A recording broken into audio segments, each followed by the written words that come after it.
Assalamualaikum warahmatullahi. Bismillahirrahmanirrahim. Alhamdulillahirabbil alamin. Nahmaduhu wa nasta'inuhu wa nastaghfiruh wa na'udzu billahi min syururi anfusina wa min sayyiati a'malina. Man yahdihillahu fala mudhillalah wa man yudlilhu fala hadiyalah. Asyhadu an la ilaha illallah wa asyhadu anna Muhammadan abduhu wa rasuluh.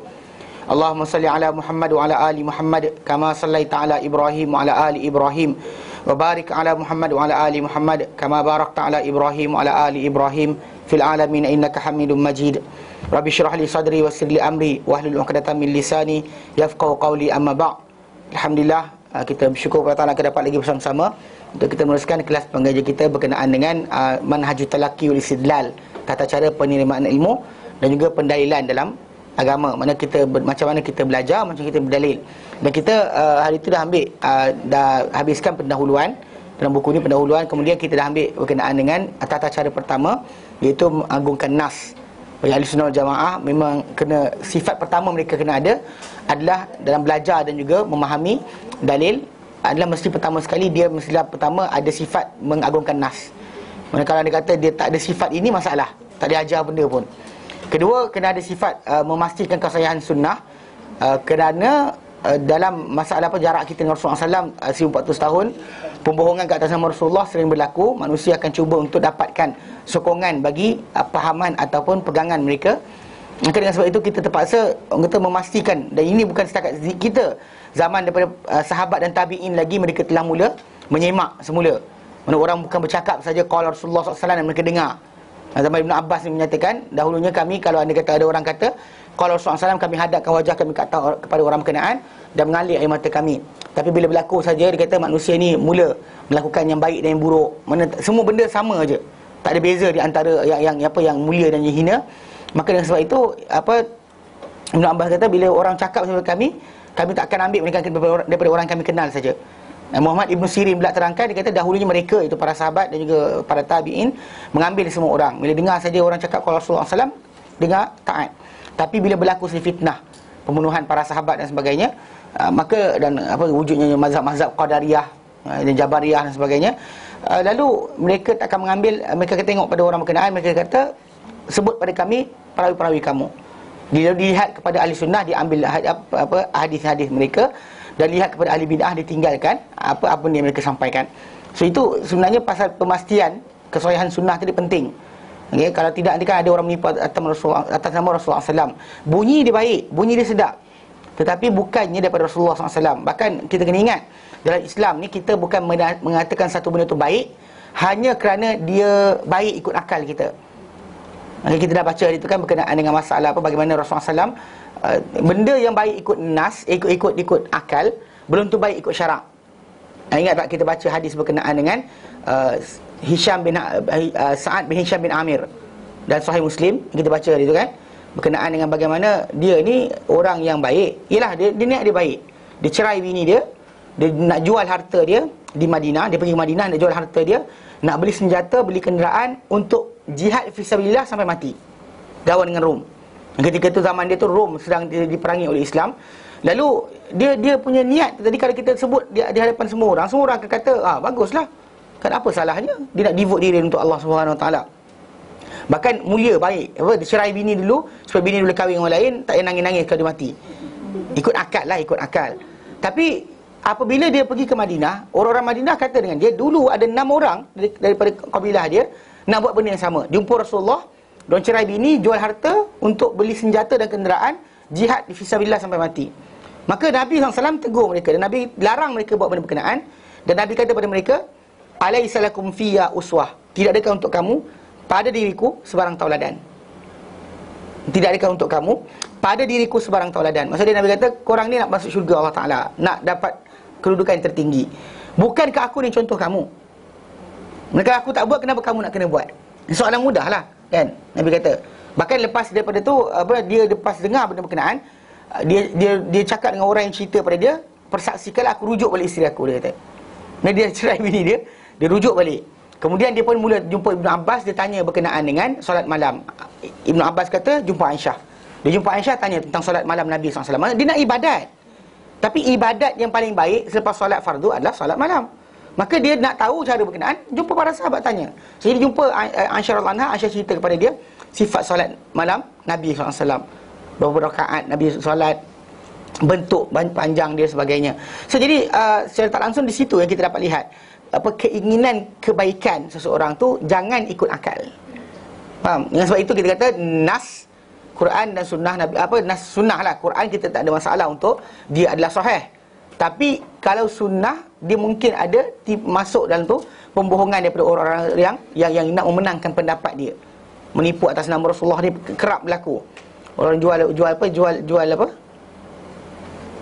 Zaman dululah orang jual terung, kan? Jual terung. Nak lakukan terung dia pun kata qala Rasulullah SAW. Jual terung orang tak beli.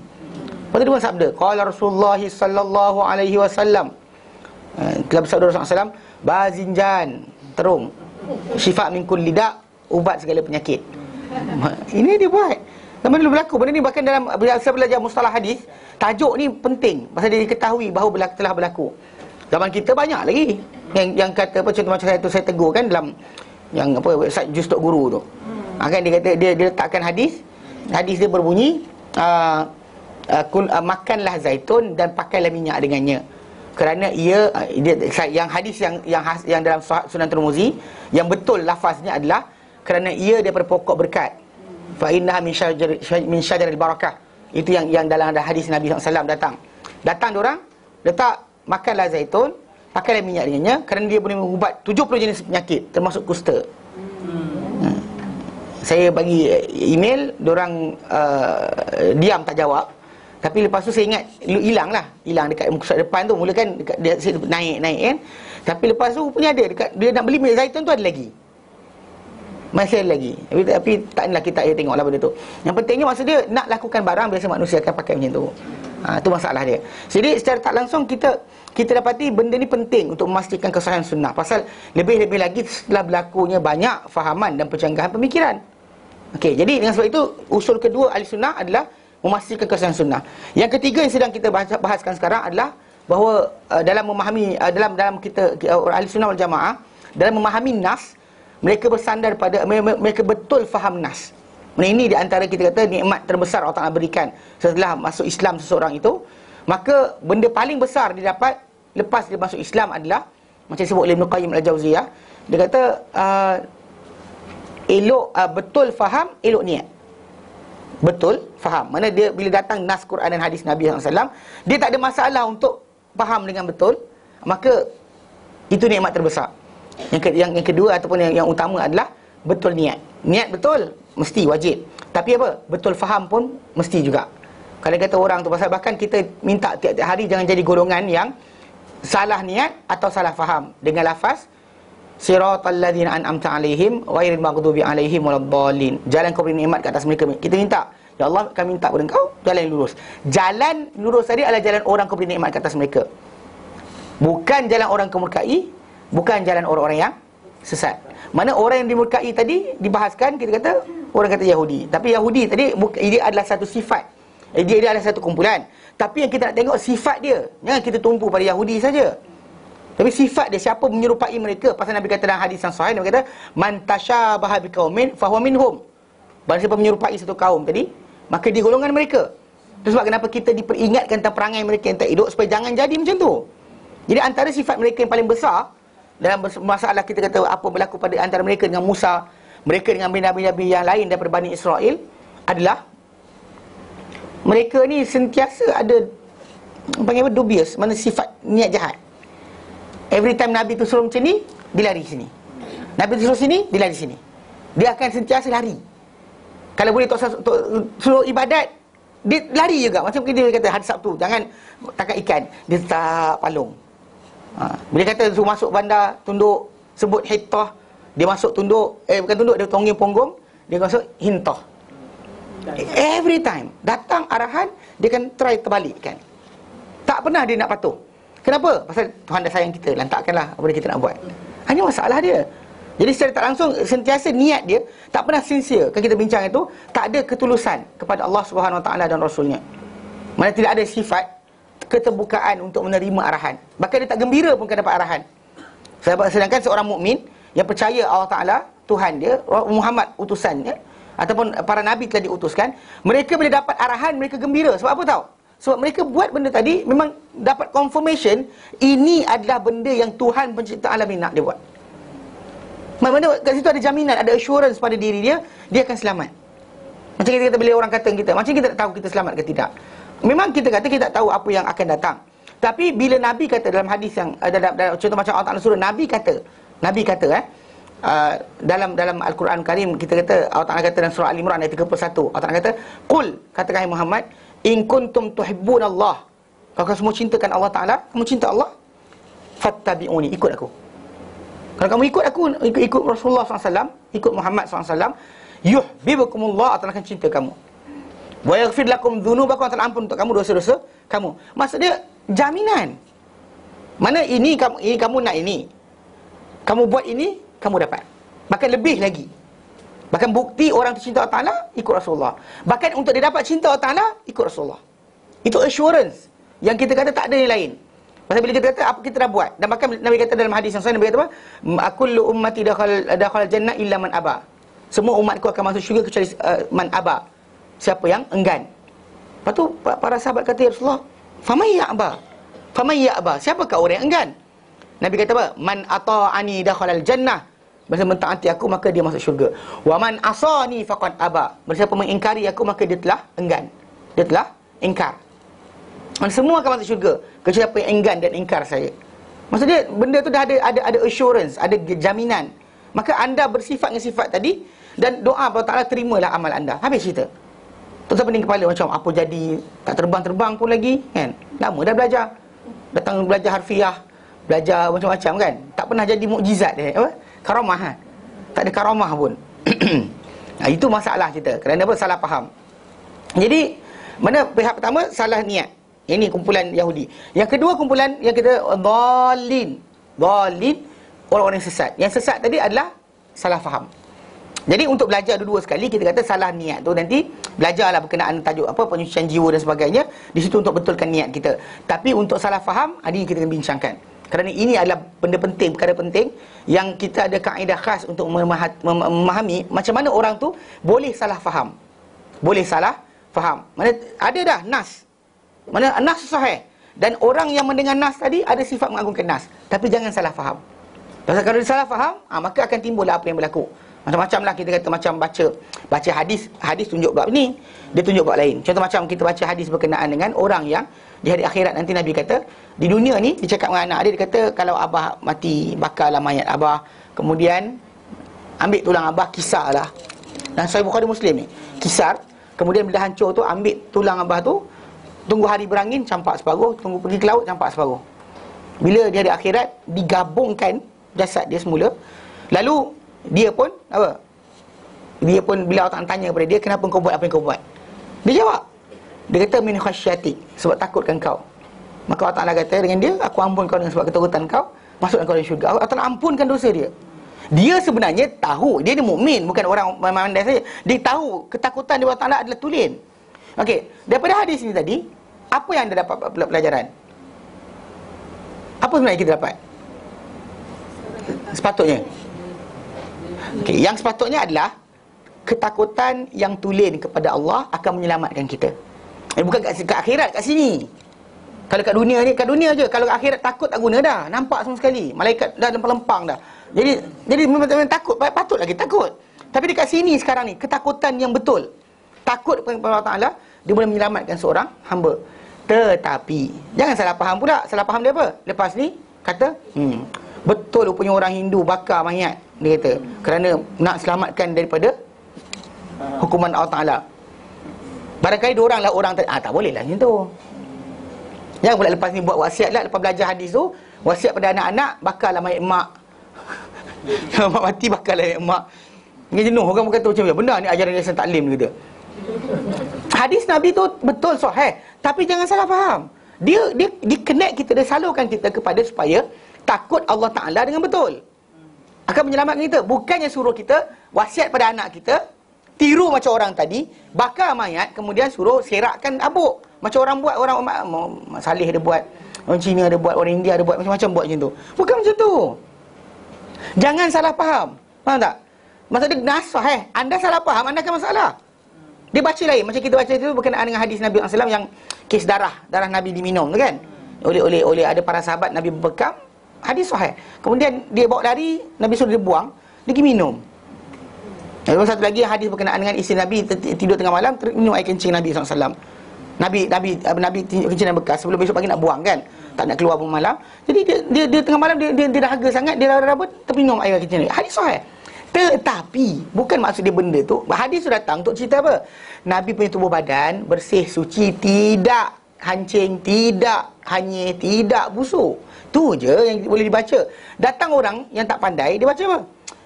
Kena ambil air kencing Nabi, kena ambil darah Nabi. Yang kes apa, janggut Nabi celup tepung, celup air ke celup tepung? Celup tepung goreng. Tak serius, benda ni betul ni. Benda kami main. Terlibatlah sultan-sultan, terlibat dan sebagainya. Benda ni gila ke? Kan, baca hadis tadi jangan salah baca. Pasal kalau dia kata nak shortcut sangat, kalau dia kata Abdullah bin Ubay minta jubah Nabi. Jubah Nabi tu dia minta, nak selimutkan badan dia. Nabi kata bagi, para sahabat kata jangan bagi ya Rasulullah. Ada yang tak suka Nabi bagi, tapi Nabi kata bagi, tak selamatkan dia pun.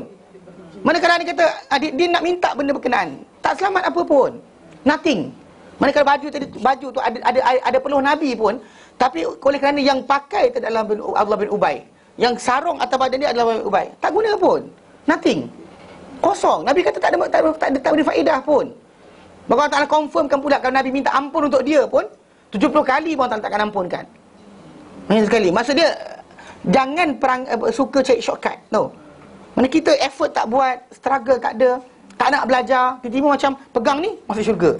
Apa main boleh entif kan boleh entif kan, pegang-pegang lari boleh keluar daripada jail. Ini bukan macam tu. Ini kita ni ada effort, ada percubaan Allah Ta'ala beri pada kita. Diuji kita dengan harta kita, diuji kita dengan kesihatan kita dan sebagainya. Bukan benda mudah je. Ni payah manusia ni, suka shortcut. Tapi dah berkat, betul berkat Nabi, tapi untuk orang yang Allah Ta'ala benarkan saja. Kau takkan sebut dalam Quran surah dan ayatul kursi, man dzalladzi yashfa'u indahu illa biiznih. Tak ada siapa yang boleh memberi syafaat di sisi Allah Ta'ala kecuali dengan izinnya. Belajar benda tu kan. Benda tu baca setiap hari tapi tak faham. Ini masalah dia. Tak ada siapa boleh selamat kecuali dengan izin Allah Ta'ala saja. Minta pada Allah, maka keselamatan tu datang either melalui Nabi, atau para malaikat punya syafaat, atau orang beriman punya syafaat. Itu tajuk lain. Atau anak kita punya doa ke, terpulang. Tapi pentingnya minta pada Allah Ta'ala, maka Allah akan datangkan asbab. Ni kadang tak ada apa ketulusan, tauhid ini masalah. Tak ada bersihnya tauhid tadi daripada perkara yang lain. Nabi bukan minta disembah dan dijadikan macam tu sekali. Dia cerita kisah kisah darah tu. Lepas tu Nabi kata, kalau begitu tidak akan masuk neraka orang yang dalam badan dia darahku. Tapi bukan lepas tu kalau dia kata ikut kefahaman kan. Kalau dia salah faham, jadi kes yang janggut tadi, celup tepung, celup air kan. Celup tepung. Dia kata bukan celup tepung ni macam ni pasal ada yang jual dengan bedak sejuk. Dia celup bedak sejuk tu kemudian pakai di muka bagus, minum pun tak apa dia kata. Gila ke? Kan benda macam ni kita kata permainan masyarakat kita ni dimainkan dengan benda-benda khurafat macam ni. Buat pengasih salah juga kan. Oh ya, air, oh ya, minyak dagu janggut Nabi itu ada kaitan. La ilaha illallah. Bangunlah malam, solatlah malam kan, bangunlah sepertiga akhir malam, berdoalah, basuhlah muka anda setiap hari dengan wuduk. Ni malas kan, habis make up air. Memanglah macam ni kan, masalah macam mana? Hidratkan penghidratkan muka kan, hydration of wajah ni dengan air bagus. Kita nak buat, takut hilang maskara, hilang tumpuk merah sebagainya. Kau cakap dah jangan buat macam tu kan. Ikutlah cara Islam kan, jangan cari ni nak cantik sungguh cantik sana. Cantik dunia tak lama. Cantik dunia ni orang tengok 3-4 kali kan. Even kata artis paling cantik pun orang ceraikan. Minta maaf cakap lah, kena sebut kan. Kan cantik macam bidadari pun orang akan lepas sampai peringkat menyampah juga suami dia yang mula-mula dia kejap, dia duduk bawah pokok tunggu hari hujan kan, nak ngurat sampai peringkat tertentu kan. Memang ada seminggu, ada sebulan, ada 3 hari, tak ada sebabnya. Faham tak? Maksud dia kalau dia kata macam tu sekali, bukan itu jawapan dia. Ada kadang orang tak ada rupa pun beri suami dia sayang sangat. Tak pelik ke? Benda tu Allah Ta'ala berikan. Kalau betul orang tu nak cantik sangat, cantik sana. Cantik dunia ni sekejap. Kan? Lama-lama pun kedut juga. Kan? Kan? Lama tu rabun juga. Tak ada ni. Kan? Terkena minyak panas masak-masak goreng-goreng, terkena minyak. Pasang api terbakar bulu kening pun ada. Kan? Nila ke, tak togel bulu kening pun ada juga. Kan? Biasa manusia ni akan ada. Yang betul-betul kita kata nak cantik, nak elok, sana. Sini sekejap je, pakai lama, 30 tahun, 20 tahun, 5 tahun, kemudian mati. Tak pakai pun. Tak ada malaikat tengok, ish, berseri muka kau, tak jadilah tanya. Kalau dapat macam tu, nak juga saya. Kan? Pakai-pakai malaikat tak tanya. Dan kita kata seronok. Tu sebab manusia nak cari benda yang sampai ke sana. Kalau orang kata awak nak ilmu kebal akhirat. Kebal dunia tak guna. Satu peringkat je kan. Saya ingat dulu ada majalah Ujang. Dia buat lawak, dia kata. Apa? Orang tu kebal sangat, tak boleh nak potong sekali kan. Dan sekali apa? Dia tak boleh potong. Kan kuku dia panjang, kaki dia panjang, dan sekali tak boleh nak ni. Tak boleh nak potong kuku pun semua, dia panjang gitu. Masalah juga nak makan je mana. Pak mentua tengok pasal kuku panjang. Kan? Jadi semua sekali benda-benda macam ni kita kata mengarut. Kan? Kebal api ke? Api neraka je lah. Nak jalan laju, pejam mata sampai Mekah. Biar kalau pejam mata sampai syurga terus, alhamdulillah. Kan? Laju kan, sekelip mata sampai ke titian sirat terlepas. Kalau orang tu ajar, nak tak saya bagi awak harimau, panjat naik pergi ke Mekah pun tak apa. Tak payah. Kat dunia je. Akhirat nanti kalau nak kata harimau tu datang tolong juga, tak apalah. Kan ni sekarang ni dia akhirat nanti, apa kita nak buat kat sana? Sini sekejap je, pakai 10 tahun 20 tahun. Bahkan separuh orang kita yang ambil ilmu-ilmu pelik-pelik ni, pakai bila dah kahwin kena buang. Sebab takut nanti kan tersepak bini lah, tersepak anak dan sebagainya, takut bangang nanti anak dia kan. So dia buang. Jadi apa guna pakai? Apa guna dapat berkenaan? Tak ada pun nak selamatkan orang di Palestin. Tak ada pun macam sekelip mata tu sampai wali-wali datang tolong. Tak ada pun, wali tu duduk dekat mana? Dekat ni makan sedap-sedap, duduk lepak. Ya Hanana dia kata, kan? Sampai seronoklah kalau dia sampai ke Palestin, kita tengok nampak gambar dia tu. Wali itu sampai di Palestin, menolong orang Islam di sana, tahan badan dengan peluru. Kan? Iyalah kita kata betul lah, tapi tak ada benda lepak macam tu je. Tak guna pun. Minta maaf cakap tak guna pun. Kata jihad fisabilillah tidak buat pun. Kan? Kita kata benda ni macam kita belajar agama ni, kurang-kurang ini Allah Taala berikan kita satu alasan untuk tidak pergi jihad. Itu je satu alasan Allah Taala beri. Dan surah Al-Baqarah At-Taubah 120 120 apa? Jap. Allah nyatakan wa ma kan mu'minin liyamfiru kafah. Wa ma kan mu'minun liyamfiru kafah. Tidaklah orang beriman itu akan perlu untuk pergi berperang semua sekali. Falaula nafara min kulli firqatin minhum. Kalaulah keluar daripada setiap kumpulan mereka ni satu kumpulan, satu puak, satu golongan. Ta'ifatun liyatafaqahu fid din, untuk keluar memahamkan diri dan agama. Waliyunziru qaumahum, supaya mereka ingatkan balik kaum mereka idza raja'u ilaihim. Ini satu je Allah Taala beri alasan untuk macam yang depan saya ni kan, yang laki-laki, perempuan tak ada masalah. Yang lelaki tak pergi jihad, tak pergi sekian. Alasan untuk ini je, belajar je, yang boleh melepaskan mereka. Kalau yang lain tak dapat. Kenapa? Saya baru bekerja. Kenapa? Saya baru beli rumah. Kenapa? Kan tak ada alasan. Hanya tak berikan satu je kat situ, yang berkaitan orang nak pergi jihad kerana belajar. Kerana belajar je. Itu sebab kena faham betul-betul benda macam ni. Jadi jangan minta yang dunia, minta yang akhirat. Dapatkan akhirat untung. Ini macam janggut tadi lah. Kan tak ada, dia salah faham. Hadis itu datang betul sahih. Memang tak salah, hadis sahih.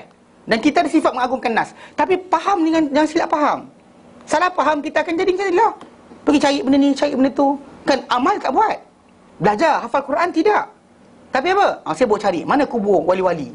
Mana kubur Nabi? Mana dapat cium janggut Nabi? Beria. Dia jadi macam tu, jadi macam satu ni. Yang hadis Nabi ajar kan tak nak belajar. Yang Nabi tak suruh dia buat. Yang Nabi arahkan dia tak nak belajar, tak nak dengar. Ini ada satu sifat yang masalah. Pasal apa? Salah faham je. Itu sebab kenapa orang Kristian ni jadi contoh utama. Sebagai apa? Sebagai orang yang sesat. Dia contoh, dia bukan mewakili, dia bukan satu tu je, orang Kristian je, bukan. Semua yang perangai macam dia. Itu konsep tadi macam dia kata anak Tuhan. Anak Tuhan, dia faham apa? Anak Tuhan beranak. Tak boleh lah macam tu. Salah faham lah, dia sering salah faham. Jadi dengan sebab itu kita kata konsep untuk betul faham ni adalah penting. Dia ketiga, nombor 3, tapi dia adalah penting. Dan kita dah masuk itu berkenaan dengan tajuk pemahaman, kita mestilah bersandar kepada apa? Kefahaman para sahabat. Itu kunci utama. Kunci utama yang kita kata perlu ada pada seorang yang belajar ilmu ni. Dia kena tahu bahawa dalam memahami nas Quran dan hadis mesti dia faham cara para sahabat. Dan kita bincangkan itu kenapa para sahabat Nabi sallallahu alaihi wasallam mereka lah orang yang paling layak diikuti dan juga paling layak untuk dicontohi.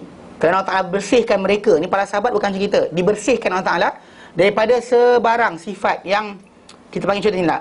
Kalau setiap agama atau bangsa dunia ni mati saja pemimpin yang asal, maka pengikut yang bawah tu akan mula pecah.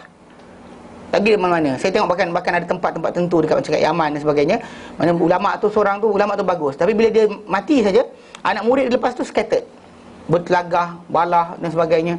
Mana masing-masing ada tinggi diri, ada sombong dan sebagainya. Kalau dia kata para sahabat perangai macam tu, Islam lama dah rosak. Lama dah Islam rosak. Tetapi Allah Ta'ala jadikan para sahabat ni adalah golongan yang istimewa. Allah Ta'ala istimewakan mereka dan sebut dalam Quran, dalam surah Al-Hujurat. Allah Ta'ala nyatakan, wa'lamu anna fikum Rasulullah. Ketahuilah di tengah-tengah kamu ada Rasulullah. Lau yuti'ukum fi katsirin minal amri. Kalaulah Rasul ni taati kamu pada banyak perkara. Dan actually benda ni memang kita kata Nabi, kalau kita dudukan Nabi, kita akan masalah. Sebab keliling Rasulullah SAW, keliling Nabi SAW adalah apa? Yang ni pak mentua dia. Tak, Abu Bakar Umar pak mentua. Kemudian dua orang lagi nantu dia. Yang ini biras dia. Yang ini ipar dia. Yang ini sekian, yang ini sekian. Seriously, kalau dia kata kita lah, tak payah jadi Nabi, jadi adun pun kelang kabut. Kan adun kan? Datang-datang dapat parlimen ke apa, kemudian datang orang, anak saudara kita datang. Pakcik, saya tak ada duit lah, ada tak projek? Apa jadi? Bagi tak bagi? Bagilah kan. Datang pula abang kita, susah lah sekian. Bagi tak? Gila. Okay. Walaupun ada kena tanah ke dan sebagainya. Okay. Nabi SAW, kalau dia katalah setiap kali turun hukum Allah Ta'ala, kemudian pak mentua dia cakap, Muhammad, payahlah benda ni. Pak mentua cakap ni, biasa-biasa menantu cakap apa? Okeylah bah, tengoklah apa saya boleh buat nanti. Datang pula menantu dia, bah, payahlah benda ni. Kan? Lepas tu ipar dia datang, biras dia datang. Seriously, in the end apa jadi? Islam ni jahannam. Pasal akan ikut panggil ini. Allah kata, lau yuti'ukum fi katsirin minal amri. Kalau Rasul ni ikut kamu pada banyak perkara, la'anitum, kamu akan jadi payah, kamu akan jadi sukar, kamu akan jadi tersepit lah. Pasal kita akan terikut pasal mana Allah Ta'ala dah letakkan Islam tu untuk diamalkan oleh semua. Tapi kerana kena ikut orang ni punya idea, orang ni punya idea, orang ni punya idea, dan apa jadi? Mulalah Islam tu akan ikut acuan masing-masing, maka kamu akan payah. Tapi Allah Ta'ala selesaikan masalah. Macam mana nak buat macam ni? Maknanya kalau Islam, kalau dia kata yang keliling Rasulullah ni tak dapat apa yang dia nak, mesti dia orang mula start macam tak puas hati, protes lah. Nampak aku tak dapat. Okay. Kalau sekiranya Islam ikut orang pula, tak jahanam Islam. So apa solution dia? Allah Ta'ala solution dia, Allah tak jadikan walakinnallaha habbaba ilaikumul iman. Tapi Allah lah yang mencintakan dalam hati kamu ni iman. Mana Allah Ta'ala tak bengkokkan agama, bengkokkan diorang. Mana para sahabat Allah Ta'ala daripada diorang macam ni, Allah Ta'ala luruskan. Mana kalau dia kata agama ikut diorang, lengkunglah. Tapi sekarang Allah Ta'ala kata walakinnallaha habbaba ilaikumul iman. Tapi Allah lah yang mencintakan dekat hati kamu ni iman. Wa zayyanahu fi qulubikum. Dan Allah Ta'ala hias iman dalam hati kamu. Wa karraha, dan Allah Ta'ala bencikan kepada kamu al-kufra, kekufuran, wal fusuq, kefasikan, wal asyan, dan kemaksiatan. Automatik mereka ni mana macam tu keadaan dia. Mana Allah kata ulaika murrasyidun, orang-orang macam itulah orang yang dapat petunjuk. Maksud dia orang macam ni, yang siapa macam para sahabat tadi, maksud dia dalam diri dia suka iman. Bila dapat iman bertambah, dia gembira, happy. Bila iman tu makin kuat pada diri dia gembira, happy. Bukan macam alamak, payahlah kalau iman kuat sangat pun masalah juga ni. Tak boleh kuat sangat, baik berpada-pada. Apa? Baik berpada-pada kan? Baik pada-pada lah kan? Tak boleh baik sangat ni, nanti orang kata malaikat pula. Start dia macam tu, dia tak suka iman bertambah. Maka kadang ada separuh tu kan, dia elakkan sikit. Mana kita ni tak bolehlah terus agama sepenuhnya. Kita happy-happy sikit pun ada juga. Dia kena sikit-sikit je macam tu. Kalau dia kata penuh sangat kan nanti masalah, tak pergi tengok TV, tak pergi sekian, payah juga tu dia kata. Masalah, kenapa? Dia tak suka kalau boleh iman tu penuh dalam hati dia. Dia nak kalau boleh iman tadi macam, yelah, dia macam apa, haf-haf. Ngam-ngam. Okey dah tu. Cukup. Terus ada lebih sangat. Baik sangat ni bayar juga. Okey. Gitu kalau dia kata macam tu, kita masyarakat kita macam tu. Kemudian wakarah dan benci kepada kufur, kan, nampak kekufuran kita benci. Mana kalau para sahabat benci direct. Kita ni kadang-kadang tak rasa pun. Sentimen tak ada rasa pun kekufuran tu macam patut dibenci. Ini kadang-kadang perkara-perkara tertentu, mensambutan agama keagamaan yang lain, kita kata tak ada kaitan dengan Islam, tak sambutlah. Kan rasa bencilah benda berkenaan tahyul khurafat dan sebagainya. Tengok benda berkenaan benci. Macam kita sekarang bila kita kadang-kadang di Yayasan Taklim ni, kita ceritakan berkenaan tajuk orang ni buat macam ni. Kita bukan sengaja sebut benda tu kerana kita dengki orang tu ada pengikut ribuan. Beribu-ribu orang datang macam tu, ya hana-hana. Saya tak dengki. Dengar sini. Yang asas pertama kita adalah kita tak suka orang buat macam tu. Kerana apa? Rasulullah SAW diikuti bukan macam tu. Bahkan kalau kita macam ni lah, kita tak reda untuk anak kita dapat seorang anak yang apa? Kerjanya menyanyi je. Dia nyanyi. Dia nyanyi untuk kita pagi, petang, siang, malam. Kita keluar bilik je, oh ibu, dia nyanyi. Lepas tu oh ayah, kan, dia nyanyilah. Bila kita masuk rumah je dia nyanyi. Tapi satu benda dia tak ikut. Suruh kemah katil, tak kemah katil. Suruh pergi kedai, tak pergi kedai. Kan, ajak makan, tak makan. Semua tak ikut. Tak ada ikut langsung. Tapi tiap hari dia nyanyi untuk kita. Tak tahu ada mak apa happy ni tu, Allah Ta'ala alam lah. Kan, tapi common sense kita tak suka anak macam ni. Tapi kalau kita suka anak, tak redha anak macam ni, kan kita redha untuk Rasulullah, makhluk macam tu. Maksud dia makhluknya tu, maksud dia orang-orang macam tu lah, makhluk kan. Kan, makhluk ni maksud dia ciptaan Allah Ta'ala. Yang perangai dia asyik nyanyi je. Kan, kalau cuma kerja dia apa? Sampaikan hadis Rasulullah, kita gembira, happy. Gembira kita boleh melihat mereka mempelajari sunnah Rasulullah SAW, mengikuti garisan yang betul. Bukan ikut Yayasan Taklim. Tak ikut Yayasan Taklim je, tak nak kawan. Bukan macam tu cara dia. You ikut siapa? I ikut Mufti Meng. You? I ikut Mufti sekian. Semua orang jadi macam ada preference. Bukan macam tu. Kita kisah, awak ikutlah siapa saja. Janji jangan keluar dalam landasan. Tu je. Bila orang keluar dalam landasan, kita rasa macam, kesiannya orang ni. Kita kesian. Mana kita kalau boleh orang ni tadi duduk daripada menyanyi, dia belajar hadis Nabi SAW. Daripada dia menyanyi, dia tunggu hafal Quran. Mana dalam dada dia Quran ni dia hafal. Quran kalau kita mati ke, siapa dah mati ke, Quran tak teringat, dia ingat. Sebab apa? Sebab dia hafal. Terbakarlah Quran satu dunia ni, dia seorang je ingat. Sebab apa? Sebab dia dah hafal Quran tadi. Itu pentingnya kita suka macam tu. Benci kita tengok bila orang minta-minta pada orang kubur. Kan pergi kubur cium-cium. Kita tengok benda tu, kita menyampah. Sepatutnya kita menyampah. Sebab sentimennya kita kata hanya Allah yang disembah. Kita lafaz setiap hari, iyyaka na'budu wa iyyaka nasta'in. Dan datang orang tu minta pada ahli kubur tadi. Datang seorang apa, Habib mana tak dalam yang biasa dalam internet. Dia kata tak salah kita minta dengan orang-orang tadi. Kenapa? Habib Ali Jufri, ni saya sebut nama. Kalau masuk YouTube pun cakap, tak ada masalah. Okey. Dia cerita macam ni. Dia kata apa? Dalam satu video tu dia kata tak salah. Dia kata sebab Allah Ta'ala kadang-kadang berkongsi perkara ni dengan makhluk dia. Contoh, dia bagi contoh. Macam Allah Ta'ala ni digelar sebagai Arhamur Rahimin, yang paling penyayang di kalangan yang penyayang.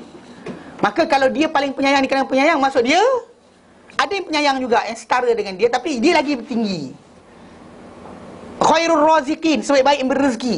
Maksud dia ada hanya dia beri rezeki, tapi ada juga benda lain beri rezeki. Inna lillahi wa inna ilaihi. Faham ni faham salah.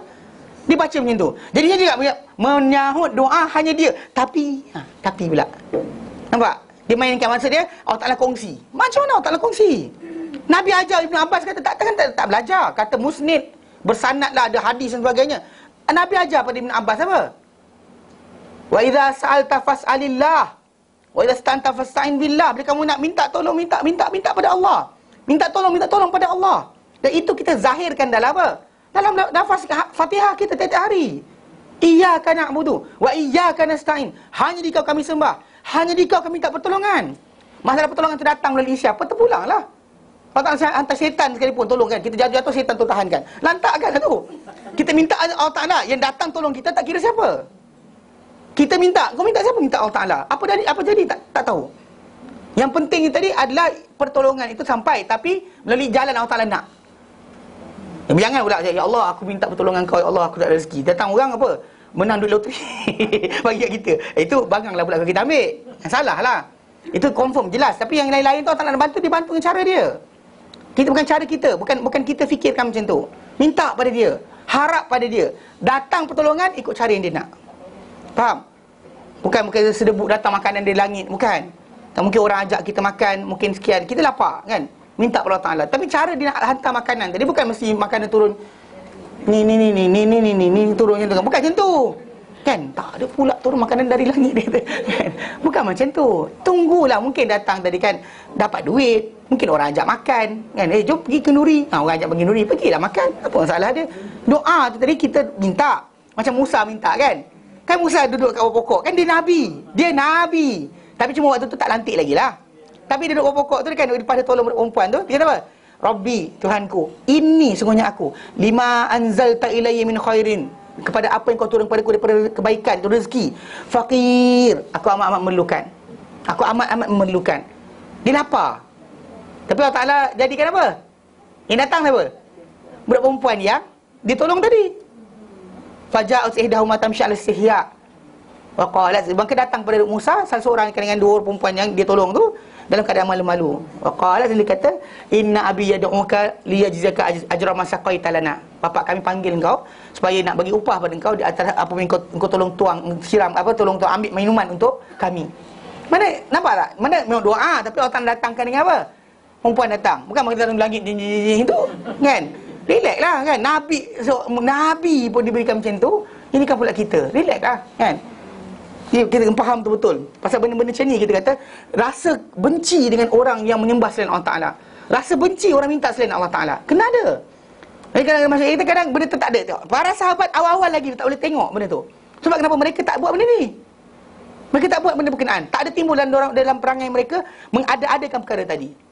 Sebab apa? Allah Ta'ala jadikan dalam diri mereka benci pada wa karraha ilaikumul kufra wal fusuqa wal isyan. Ni kita kadang boleh lari lagi. Halal ke ustaz? Boleh ikut. Tak apalah, makan juga. Dia para sahabat benci awal-awal lagi. Dia tengok dia dalam diri dia tabi'i, Allah Ta'ala jadikan tabi'i. Dengan sebab itu mereka lain. So every time diorang keluarkan pendapat atau tegur tentang perkara-perkara, atau datangkan fahaman berkenaan dengan pengertian Al-Quran atau hadis Nabi SAW, atau praktikal Islam itu, kita ambil. Jangan sekali-kali kita kata macam dia orang perempuan manusia juga kan, ada nafsu, belum salah betul-betul, entah ya tak tidak. Jangan. Kerana berbeza mereka dengan kita. Pasal Allah Ta'ala jadikan mereka ni adalah penjaga Islam selepas Rasulullah SAW tidak ada. Dan bahkan Islam tu dijamin kepada kita sampai dengan tulen melalui mereka. Sebab kenapa siapa nak tengok betul ke tidak, tengok dorang. Sebab apa pun kita katakan bid'ah atau tidak, tengok benda tu pada limit apa. Bukan masalah ulama. Ada orang kata kita kena hormat ulama. Saya kata hormat ulama, tapi masalah sekarang ni apa diambil dari para sahabat Nabi ke? Saya kata simple je. Pasal ada orang tu disebut jampi air kan, air Quran 30 juzuk. Saya kata dengan para sahabat Nabi SAW tak buat. Lepas tu dia kata apa? Entah jumpa sahabat Nabi ke? Saya kata betul, saya tak jumpa sahabat Nabi. Tapi apa? Tapi apa para sahabat buat, apa mereka belajar, apa mereka ajarkan, sampai pada kita. Pengertian setiap lafaz Al-Quran Karim ada daripada para sahabat, pengertian dia. Daripada Ibn Abbas, daripada Ibn Mas'ud, daripada Ibn Umar, daripada Umar, mereka jelaskan balik apa cara kita nak faham ayat-ayat tadi. Jadi tak ada hak atau layak untuk kita melangkau para sahabat untuk faham konon dengan cara apa tok guru saya buat. Macam 3-4 hari ni ada orang hantar dalam WhatsApp pasal apa, siram kereta dengan air Yasin untuk elakkan bala. Lah ini betul ni, bukan main-main. Siram air dengan air Yasin. Mana baca Yasin, kemudian siram. Jadi tak kena bala. Dia kata ikhtiar. Saya kata bukan ikhtiar tu, nama dia mandai-mandai. Dia lagi rumah dia tak kena. Itu masalah dia. Okey, tengok macam mana benda ni bertentangan. Kita dah belajar dalam hadis Nabi ajarkan, dan Quran ajarkan kita. Dan surah Hadid 25-26, 23-24, Allah Ta'ala nyatakan apa? Ma asaba min musibatin fil ardi, tidak menimpa sebarang musibah di muka bumi. Wala fi anfusikum, dan tidak juga menimpa pada diri kamu sebarang musibah, illa fi kitab, melainkan benda tertulis. Min qabli an nabraha, sebelum kami jadikan ia terjadi, berlaku, kami dah tulis dah siap-siap. Inna dhalika, sebenarnya itu, alallahi yasir, kata Allah Ta'ala adalah mudah. Menjadikan sesuatu tertulis sebelum dia berlaku, di sisi Allah Ta'ala adalah mudah. Kenapa Allah Ta'ala jadikan macam ni? Allah Ta'ala letak lepas tu, likaila ta'sau ala ma fatakum, supaya kamu tidak berasa sesal, berasa hampa di atas apa-apa yang terlepas dari kamu. Miss. Oh, terlepas kapal terbang. Terlepas sekian. Terlepas sekian. Ruginya. Kalau aku beli saham ni. Kalau aku beli sekian. Likai la ta'sau ala ma fatakum. Jangan rasa sesal pun. Maksudnya bila tak ada tu bukan rezeki anda. Maksudnya kita akan hati kita sentiasa satu state je. Tak ada dua state. Satu state, satu keadaan je. Mana tak rasa sesal. Mana memang kita kata rasa tu ada timbul, tapi kita kena hilangkan. Yang kamu bersedia tidak akan bersesal di atas benda yang terlepas dari kamu. Mati ke apa dan sebagainya. Kalaulah sekian. Tak ada kalau-kalau. Sebaliknya, wala tafrahu bima atakum. Kalau musibah macam tu, juga apa? Nikmat dan juga pemberian. Jangan pula happy sangat dengan apa yang datang pada kamu. Allah Ta'ala uji kamu. Maksudnya semua benda itu tertulis. Dan itu sebab kita belajar dalam hadis Nabi SAW. Itu dalam surah hadis. Dalam hadis Nabi kan Nabi kata watu mina dan masalah iman. Kan rukun iman dan perkara kan. Rasulullah bila Jibril tanya apa dia iman, Nabi terangkan iman tu hendaklah kamu beriman dengan Allah, dengan para malaikat, dengan kitab, dengan Rasul, dengan hari akhirat. Kemudian watu mina dan hendaklah kau beriman bil qadar, dengan ketetapan khairihi wa syarrihi, baik dan buruknya. Baik, alhamdulillah. Mana ikhtiar yang diajarkan oleh Nabi, naik kenderaan bacalah. Baca doa. Dan jangan kita letakkan, maksudnya pemahaman kita boleh kita apply benda tu dengan cara itu ikhtiar dipanggil. Itu mandai nama dia. Sebab contoh macam bila Nabi ajar kita, Ayatul Kursi akan melindungi kita daripada jin sepanjang siang kalau baca pagi tadi. Kalau dia kata macam tu juga, dia menjaga kita sepanjang malam kalau kita baca waktu petang. Ini adalah hadis Nabi yang SAW datang. Dia kata, manusia baca Ayatul Kursi pada awal pagi, maka dijaga di sepanjang siang daripada jin. Tak ada tertipu dia, terbohong dia. Ini jadi kes apa, budak hilang hilang kata jin sorok. Rupa-rupanya dia lepak dengan kawan dia. Betul macam, kan. Bila Adilah apa? Bila Nabila. Macam-macam. Ini mengarut je semuanya. Kan? Ada jin ke sekian ke. Kalau dia kata betul dia tersorok, dia disihir. Maksudnya dia tak nampak jalan. Maka dia pergi tempat lain. Kalau dia kata baru ni dia jawab tak ada disihir pun, dengan polis marah. Kami ada kerja lain lagi. Iyalah, bukan dia lepak, dia pergi lepak rumah awek dia buat apa? Tak nak tanya. Bersedudukan dua orang. Masalah betul. Kan ini kita kata benda tu tak ada kaitan dengan hantu setan. Jadi secara tak langsung kita kata bila kita dapat baik dan buruk, benda tak ada masalah. Mana kalau Allah berikan keburukan, kebaikan, tak ada benda tu mengganggu kita sepatutnya.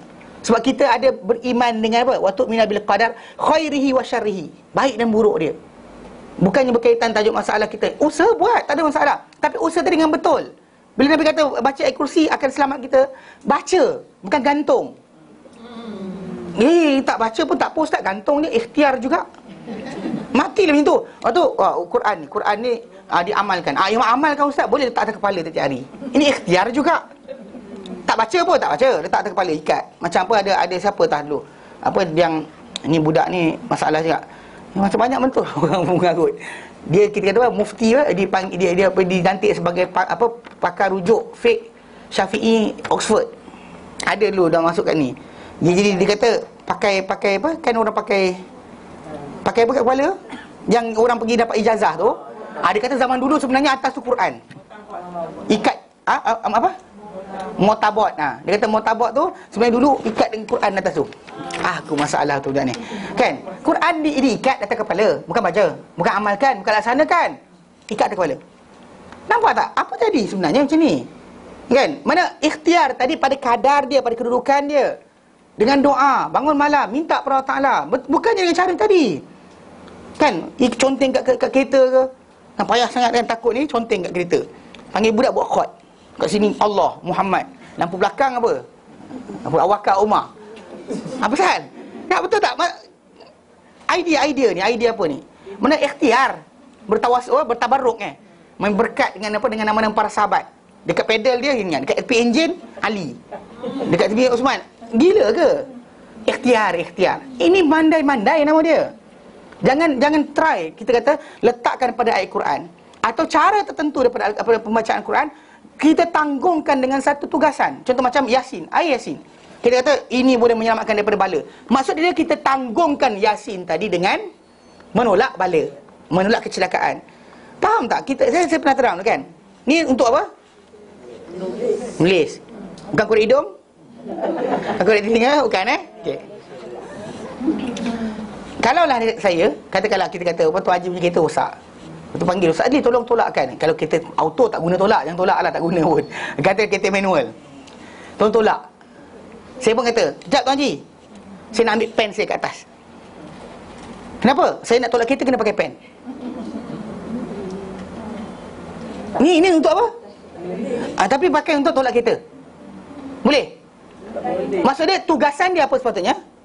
Menulis dia lah, bukannya tolak kereta. Yang kata pergi gunakan untuk tolak kereta apa? Macam tu juga bila kita kata ayat Quran. Kalau contoh ayatul kursi, Nabi kata tugasan dia ada, jangan pakai untuk benda lain. Kita baca untuk ayatul kursi untuk apa?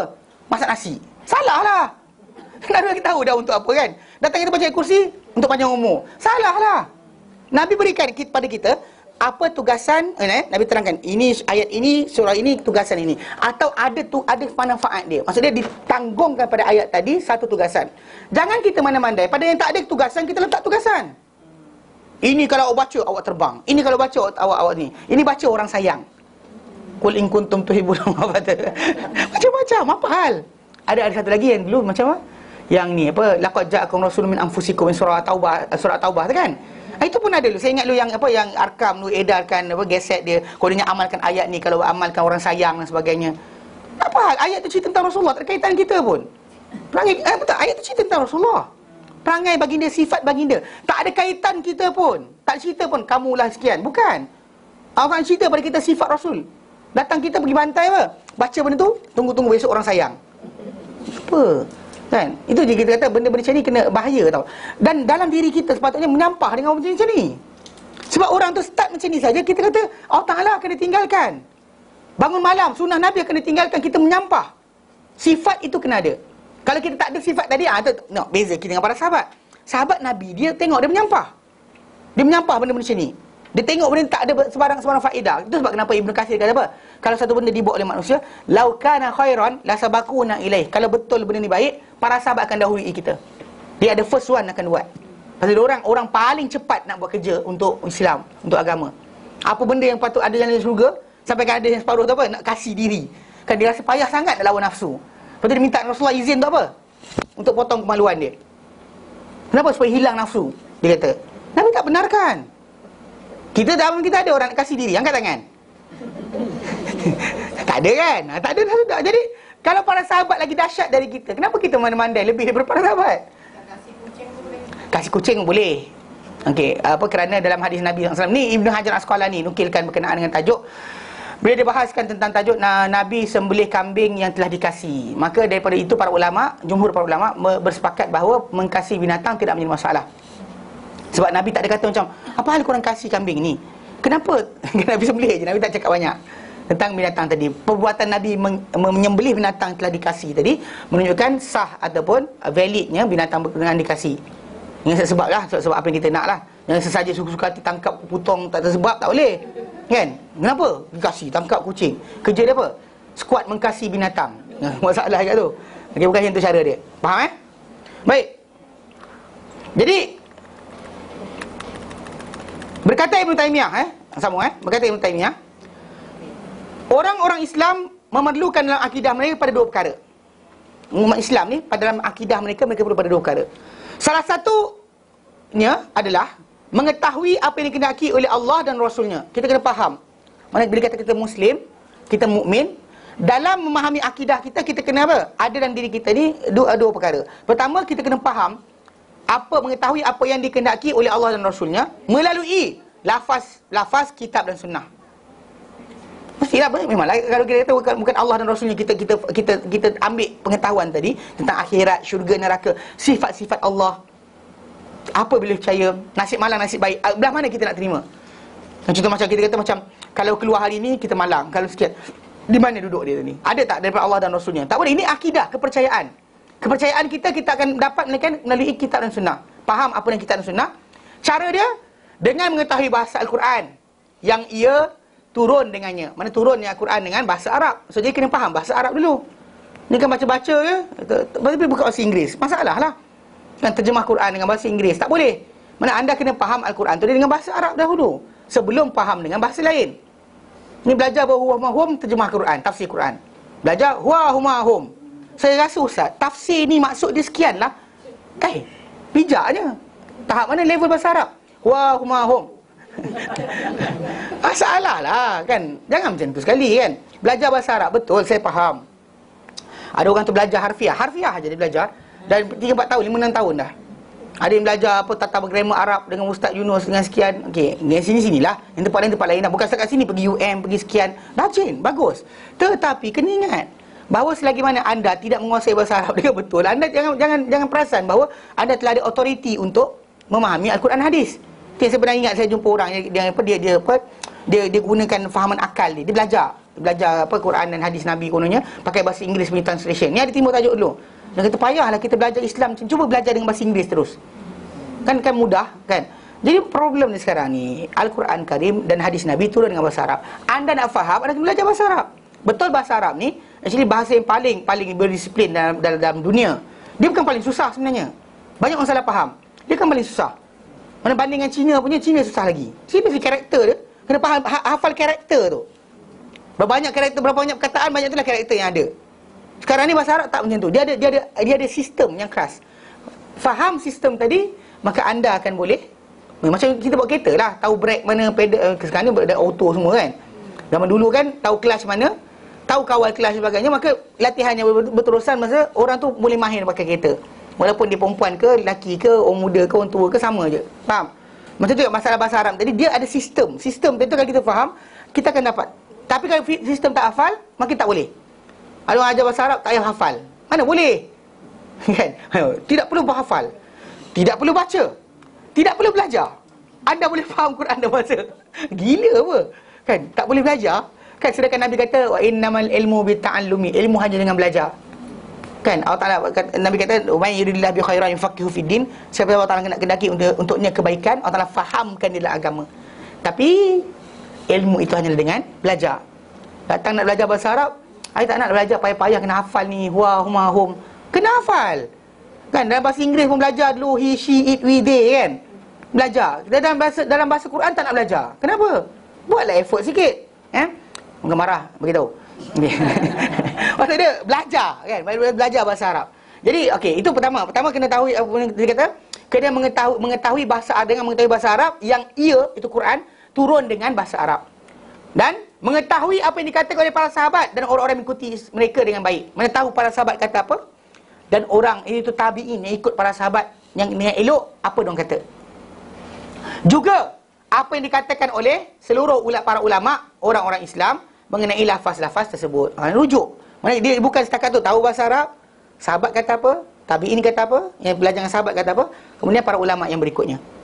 Yang pengertian tu tadi. Kemudian balik start dengan para sahabat dahulu. Okey? Kerana Rasulullah SAW apabila baginda menunjukkan kepada mereka, kerana apa? Kerana baginda SAW apabila baginda menunjukkan kepada mereka dengan kitab dan sunnah. Bila baginda tunjukkan kepada para sahabat dengan qala Allah, Nabi kata ya ayyuhallazina amanu, baca kat Quran kepada mereka, ataupun Nabi sebut sebarang arahan dari sunnah Nabi SAW. Okay? Baginda mengenalkan kepada mereka apa yang dikenaki dengan lafaz-lafaz berkenaan. Nabi tunjukkan apa patut buat. Allah Ta'ala kata aqimus salah. So Nabi pun kata sallu kama ra'aitumuni usalli. Nabi tunjukkan solat tu macam mana. Nabi ajarkan solat tu macam mana. Bukan Nabi benarkan para sahabat ikut dan nak tunjukkan satu persatu, step by step. Bila Allah Ta'ala kata wa'atuz zakah, tunaikan zakat, Nabi beritahu zakat tu harta apa yang kena zakat, cara bayar zakat, siapa kutip zakat dan sebagainya. Pengagihan zakat macam mana pun Nabi berterangkan, tunjukkan. So Nabi tunjuk pada para sahabat dua benda, teori dan praktikal. Arahan Allah Ta'ala dan praktikal benda berkenaan. Bahkan mini-mini perkara-perkara tersebut yang tak dipahami. Macam kita bincangkan dahulu kan, perkataan contoh macam zalim dalam Quran, rupanya bukan zalim tu zalim saja, syirik pun ada. Macam fitnah, kadang-kadang dia fitnah tu fitnah, tapi kadang kufur. Dia bukannya lafaz tu dah pakai fitnah sepanjang. Tu berkata apa? Daraba apa? Pukul. Daraballahu masalan. Bila Allah sebut wa daraballahu masalan lilladzina kafaru, dan telah membuat rupanya, bukan pukul. Telah mukul Allah Ta'ala satu contoh. Mana boleh? Tu sebab kena tahu bahawa bahasa Arab ni ada perkataan yang banyak meaning. Ada perkataan yang ada banyak perkataan satu meaning pun ada juga. Kan? Mana satu perkataan banyak meaning, yes. Banyak perkataan satu meaning pun ada juga. Jadi dengan sebab itu kita kata kita kena tahu. Pasal lafaz-lafaz tadi kadang-kadang Nabi terangkan kepada para sahabat apa meaning. Bahkan ikut bahasa lain, ikut syarak kadang lain. Ikut bahasa solat itu adalah doa. Doa. Okey. Tapi ikut syarak, dia jadi keampunan. Dia jadi apa? Solat yang kita buat. Dia ada jadi minta ampun. Benar, maksud solat tadi akan berubah. Dia sebut roh. Kan roh dalam kefahaman kita, roh tu roh lah. Tapi bila dalam Al-Quran, kadang-kadang roh tu bantuan. Allah Ta'ala, kadang-kadang roh tu adalah Isa AS. Kadang roh tu adalah Jibril AS. Kadang-kadang roh tu adalah roh manusia. So jangan kita terus pakai suka hati je. Pakai suka hati tu masalah dia. Tunggu malam 27 ekor pasal penderita. So apa? Tanazzalul malaikatu waruh fiha biidzni rabbihim min kulli amr.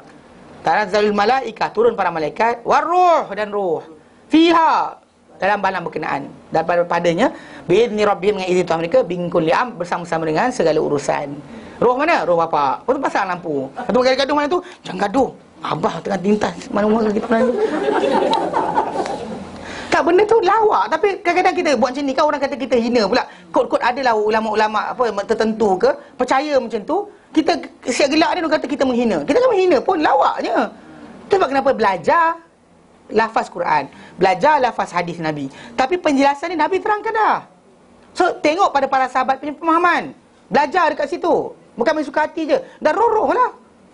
Roh-roh apa? Roh lah, roh. Kan? Rupanya roh bukan roh. Roh tu adalah Jibril. Itu masalah dia. Kena tahu kedudukan tadi. Lafaz kita faham ikut bahasa, tapi ikut syarak mungkin dia adalah perlainan. Okey. Dia kata apa? Pengetahuan para sahabat mengenai makna-makna Quran lebih besar daripada hafalan-hafalan mereka terhadap huruf-hurufnya. Kan para sahabat Nabi SAW, kan kita terangkan dahulu. Kan kita sebut bahawa yang apa Quran ini dihafal oleh para makna entah presentation satu. Okey. Kan itu kasi kita ada tunjukkan mana ketika Nabi hidup, Nabi SAW hidup dahulu, yang mengajarkan Quran, yang mengajar Quran di kalangan apa para sahabat Nabi SAW yang mengajar Quran, ada berapa orang je? 7 orang. Kalau berasal pada hadis Nabi SAW, riwayat Imam Bukhari hadis nombor 4999, 4999. Kemudian hadis nombor 5003, 5004, yang menjadi guru Al-Quran ketika Nabi hidup, yang mengajarkan Quran adalah 1. Abdullah bin Mas'ud, 2. Salim bin Ma'qal, 3. Muaz bin Jabal, 4. Ubay bin Ka'ab, 5. Zaid bin Thabit, 6. Abu Zaid bin Sakan bin As-Sakan, dan yang ke-7 adalah Abu Darda. 7 orang je. Maksud dia yang lain-lain tak hafal sepenuh Quran. Dan kalau hafal pun tak menjadi guru. Tu kadang-kadang yang kita ingat bahawa semua para sahabat hafal Quran dengan penuh. Tak penuh. Ada yang sikit, ada banyak, berdasar pada kedudukan mereka masing-masing. Namun begitu, kenapa? Sebab mereka punya penjagaan bukan masalah huruf Quran. Yang huruf Quran tu adalah orang yang menjaganya. Tapi apa? Praktikal Quran. Tidak orang habis lebih kuat menghafal, lebih besar mana-mana pengetahuan mereka tentang makna-makna Quran tadi lebih besar daripada apa? Huruf-huruf, penghafalan mereka terhadap huruf-huruf Quran. Mana huruf Quran tadi mungkin mereka tak hafal semua. Tapi apa? Tapi makna yang dikendaki, yes. Apa praktikal Islam? Yes. Penuh sekali. Tapi untuk dia kata dia adalah orang yang menghafal seluruh Quran, mungkin tidak. Bukan semua. Bahkan tu sebab kalau dia kata semua tadi, tak perlulah kita kata ada Nabi antar, ambillah Quran daripada orang-orang sekian. Nabi khudul Quran. Nabi sebut nama-nama tadi. Nabi sebut nama tadi untuk bagi tahu pada orang ramai, inilah orang yang Nabi kata, di sini ada Quran ni ada pada diorang. Yang lain tadi Nabi tak suruh belajar dengan Ali, tak belajar dengan Uthman, tak belajar dengan Abu Bakar lain. Bahkan disuruh belajar dengan orang-orang ni untuk belajar Quran. Dari segi lafaz-lafaz dan juga huruf-huruf Al-Quran. Adapun meaning semua orang tahu. Di mana kita kata rujukan kita berkenaan dengan praktis Al-Quran, kita tengok Abu Bakar, Umar, Uthman, Ali, itu yang 4 mula-mula kita rujuk. Tapi dalam masalah huruf-huruf Al-Quran, maksud dia hafalan Al-Quran, Nabi tak isyarat pada orang pun. Faham tak? Nabi tak isyarat pada orang pun. Nabi isyarat pada orang lain. Maksud dia di sini kita kena faham betul-betul bahawa bila Ibn Taymiyah kata penghafalan, pengetahuan mereka mengenai makna-makna Quran lebih besar daripada hafalan mereka terhadap huruf-huruf Al-Quran. Mereka telah menyampaikan makna-makna tersebut kepada para tabi'in lebih daripada mereka menyampaikan huruf-hurufnya. Sebab kenapa kita kata dari segi masalah penghafalan Quran, memang kita mutawatir ramai para sahabat, tapi kalau kita pengertian Al-Quran tadi lebih luas lagi disampaikan berbanding dengan penghafalan ataupun penyampaian Al-Quran itu saja. Pasal dia meaning tu akan lebih besar sebab diorang nak praktis, bukan nak baca saja. Kita nak baca saja, tak nak tahu makna. Dia nak tahu makna apa yang Allah Taala nak daripada aku. Dia kata macam tu keadaan mereka. Ibnu Taimiyah juga berkata, sesiapa yang menafsirkan Al-Quran dan hadis serta mentakwilkannya, maksudnya dia baca Quran, baca hadis serta cuba takwilkan, tafsirkan Quran hadis mengikut tafsiran yang tak diketahui oleh para sahabat dan tabi'in. Mana para sahabat tak pernah cakap itu, para tabi'in tak pernah cakap itu, maka dia telah membuat pembohongan ke atas Allah. Maksudnya dia memandai-mandai. Dia memandai-mandai, maksud dia sahabat tak belajar, tabi'in tak belajar dengan sahabat, sahabat tak belajar dengan Rasulullah macam tu. Datang kita, ayat ni sebenarnya untuk ini. Habis masalah. Menafsirkan Quran dengan ataupun menggunakan macam-macam daripada Quran tadi dengan cara masing-masing, maka masalah. Jangan sebut ikhtiar. Ini dipanggil memandai-mandai. Sedangkan Allah sebut dalam Quran surah Al-Hujurat ayat yang pertama, Allah kata apa? Ya ayyuhalladzina amanu, hai orang-orang beriman, la tuqaddimu baina yadayillahi wa rasulihi. Jangan kamu mandai-mandai di hadapan Allah dan Rasulnya. Mana Allah dan Rasulnya tak bagi tahu benda tu, kamu pandai-pandai pula kata. Maksudnya Allah Ta'ala dah beri amaran perkara ini, tapi orang masih apa? Tak sedar. Dia kata, tak apalah ustaz kan, apa benda sana benda baik, bukan? Tak ada benda baik macam tu. Kalau dia kata benda bukan berkaitan dengan tajuk apa, bukan berkaitan dengan tajuk ibadah, akidah, akhlak, buatlah betul lah, muamalah kan. Nak pakai pen apa? Pen Parker ke? Pen apa? Pen Dobi ke? Nak pakai pen, pakai pensel ke? Pakailah. Islam tak ada marah. Nak pakai kacamata kantar cembung ke, kantar kecut ke, kantar apa ke sekalipun, ada warna tak ada warna, terpulang. Islam tak pernah larang. Maksud dia dalam kaitan tajuk akidah, ibadah, akhlak, jangan masukkan apa-apa. Pasal kita di ini 3 perkara ni yang kita kata asas kepada rujukan kita mesti balik kepada Allah dan Rasulnya. Mesti. Ustaz, bagaimana bagi orang awam yang tak boleh berbahasa Arab tetapi mentadabbur bertakar kafur, memikirkan tentang ayat Al-Quran tu, macam mana? Dia memikirkan ikut bahasa apa? Maksudnya orang yang menceritakan kepada dia ayat tadi kena terangkan dia bahasa Arab juga. Kalau dia kata contoh macam orang tu tak ada background bahasa Arab, tapi menafsirkan Quran ikut suka hati, dia baca-baca ayat ini rasanya tak boleh.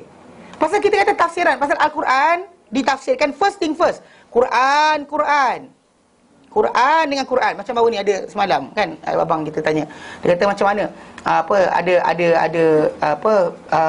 hadis dikatakan bahawa Adam AS ketika mana lepas daripada dia buat dosa, dia bertawasul dengan nama Nabi.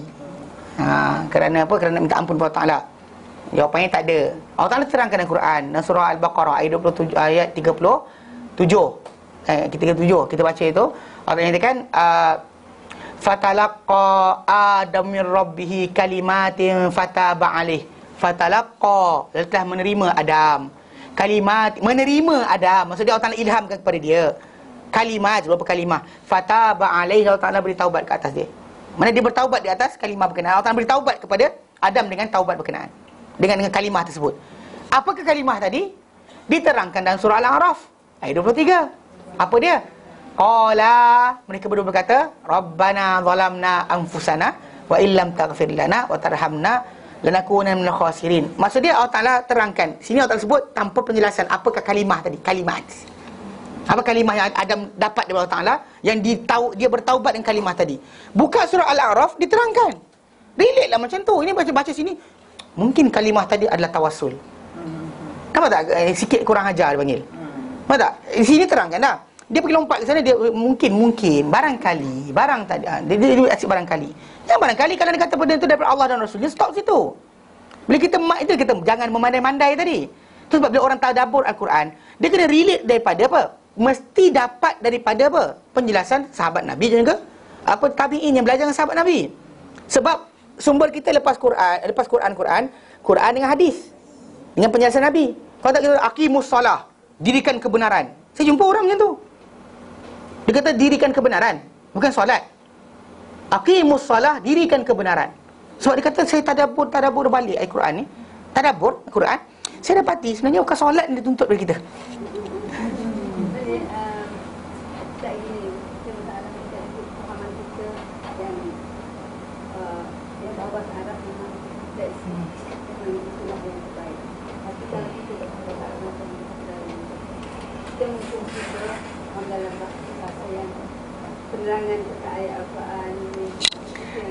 Itu Itu saya kata tadi, penjelasan tadi kita nak faham macam mana. Kalau bukan rujuk pada para sahabat. Pasal para sahabat belajar dengan Rasulullah. Kalau akak kata saya belajar dengan bahasa Melayu, macam tadi saya jumpa orang yang cakap ni, orang cakap tadi, dia kata apa?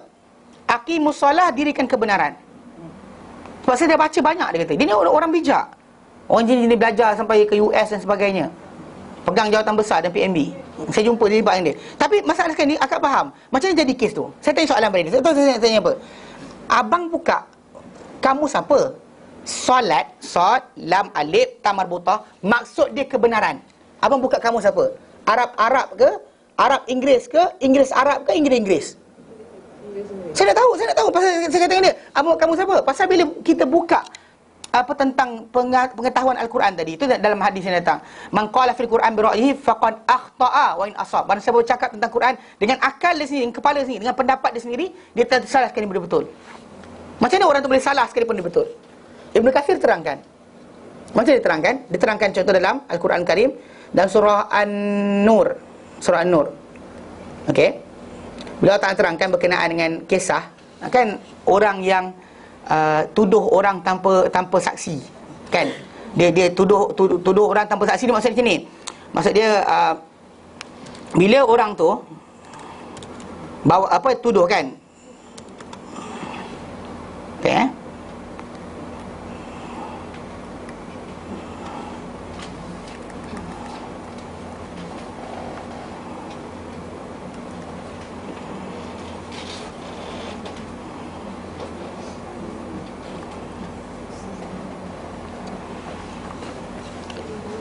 dalam ayat berkenaan dalam surah At-Taubah, surah An-Nur, ayat yang ke tasabur.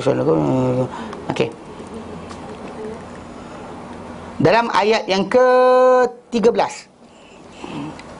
Ayat yang ke-13. Kan sini dalam ayat awal tu Allah terangkan dah. Walladzina yarmunul muhsanat. Orang-orang yang melemparkan tuduhan pada wanita-wanita yang telah berkahwin yang bersih. Mereka lemparkan pertuduhan, kan? Thumma lam ya'tu bi arba'ati syuhada. Kemudian mereka tak datangkan bawa 4 saksi. 4 saksi tak bawa. Okey. Fajliduhum thamanina jaldah, sebat mereka 80 sebat. Mana maksud dia tuduh tanpa kan. Tapi itu yang awal tu. Kemudian sampai pada ujung ayat tu Allah kata apa? Dan surah ayat akhir penutup bagi tajuk tu, Allah kata apa? Laula ja'u alaihi bi arba'ati syuhada. Kalaulah boleh, kalau sepatutnya mereka bawa padanya 4 saksi. Fa idh lam ya'tu bi syuhada. Dan kalau sekiranya dan jika mereka tidak datangkan pada mereka tuduh tadi tanpa dengan 4 saksi, fa ulaika, maka mereka itu indallah subhanahu humul kadhibun, mereka pembohong. Maksudnya sini, kalau betul dia nampak orang tu berzina, tapi dia tak datang 4 saksi, sekalipun betul dia nampak, dia cakap saja benda tu tanpa saksi, automatik, walaupun dia betul, di sisi Allah dia pembohong. Ya. Berarti orang kata macam tu. Jadi macam dia macam ni, macam tu ya, bila orang tu dia cakap tentang Quran, sekalipun betul, dia tetap salah. Bila dia tak datang pada Quran tadi, mengikut pintu dia, tempat dia, laluan dia. Pasal dia ada sistem tadi. Kalau sistem tadi kita tak buat, tak dijaga, maka saya semua orang cakap. Ni yang saya ingat waktu dengan pengasas CSQ dulu. Saya soal dia, saya kata bila dia kata apa? Dia kata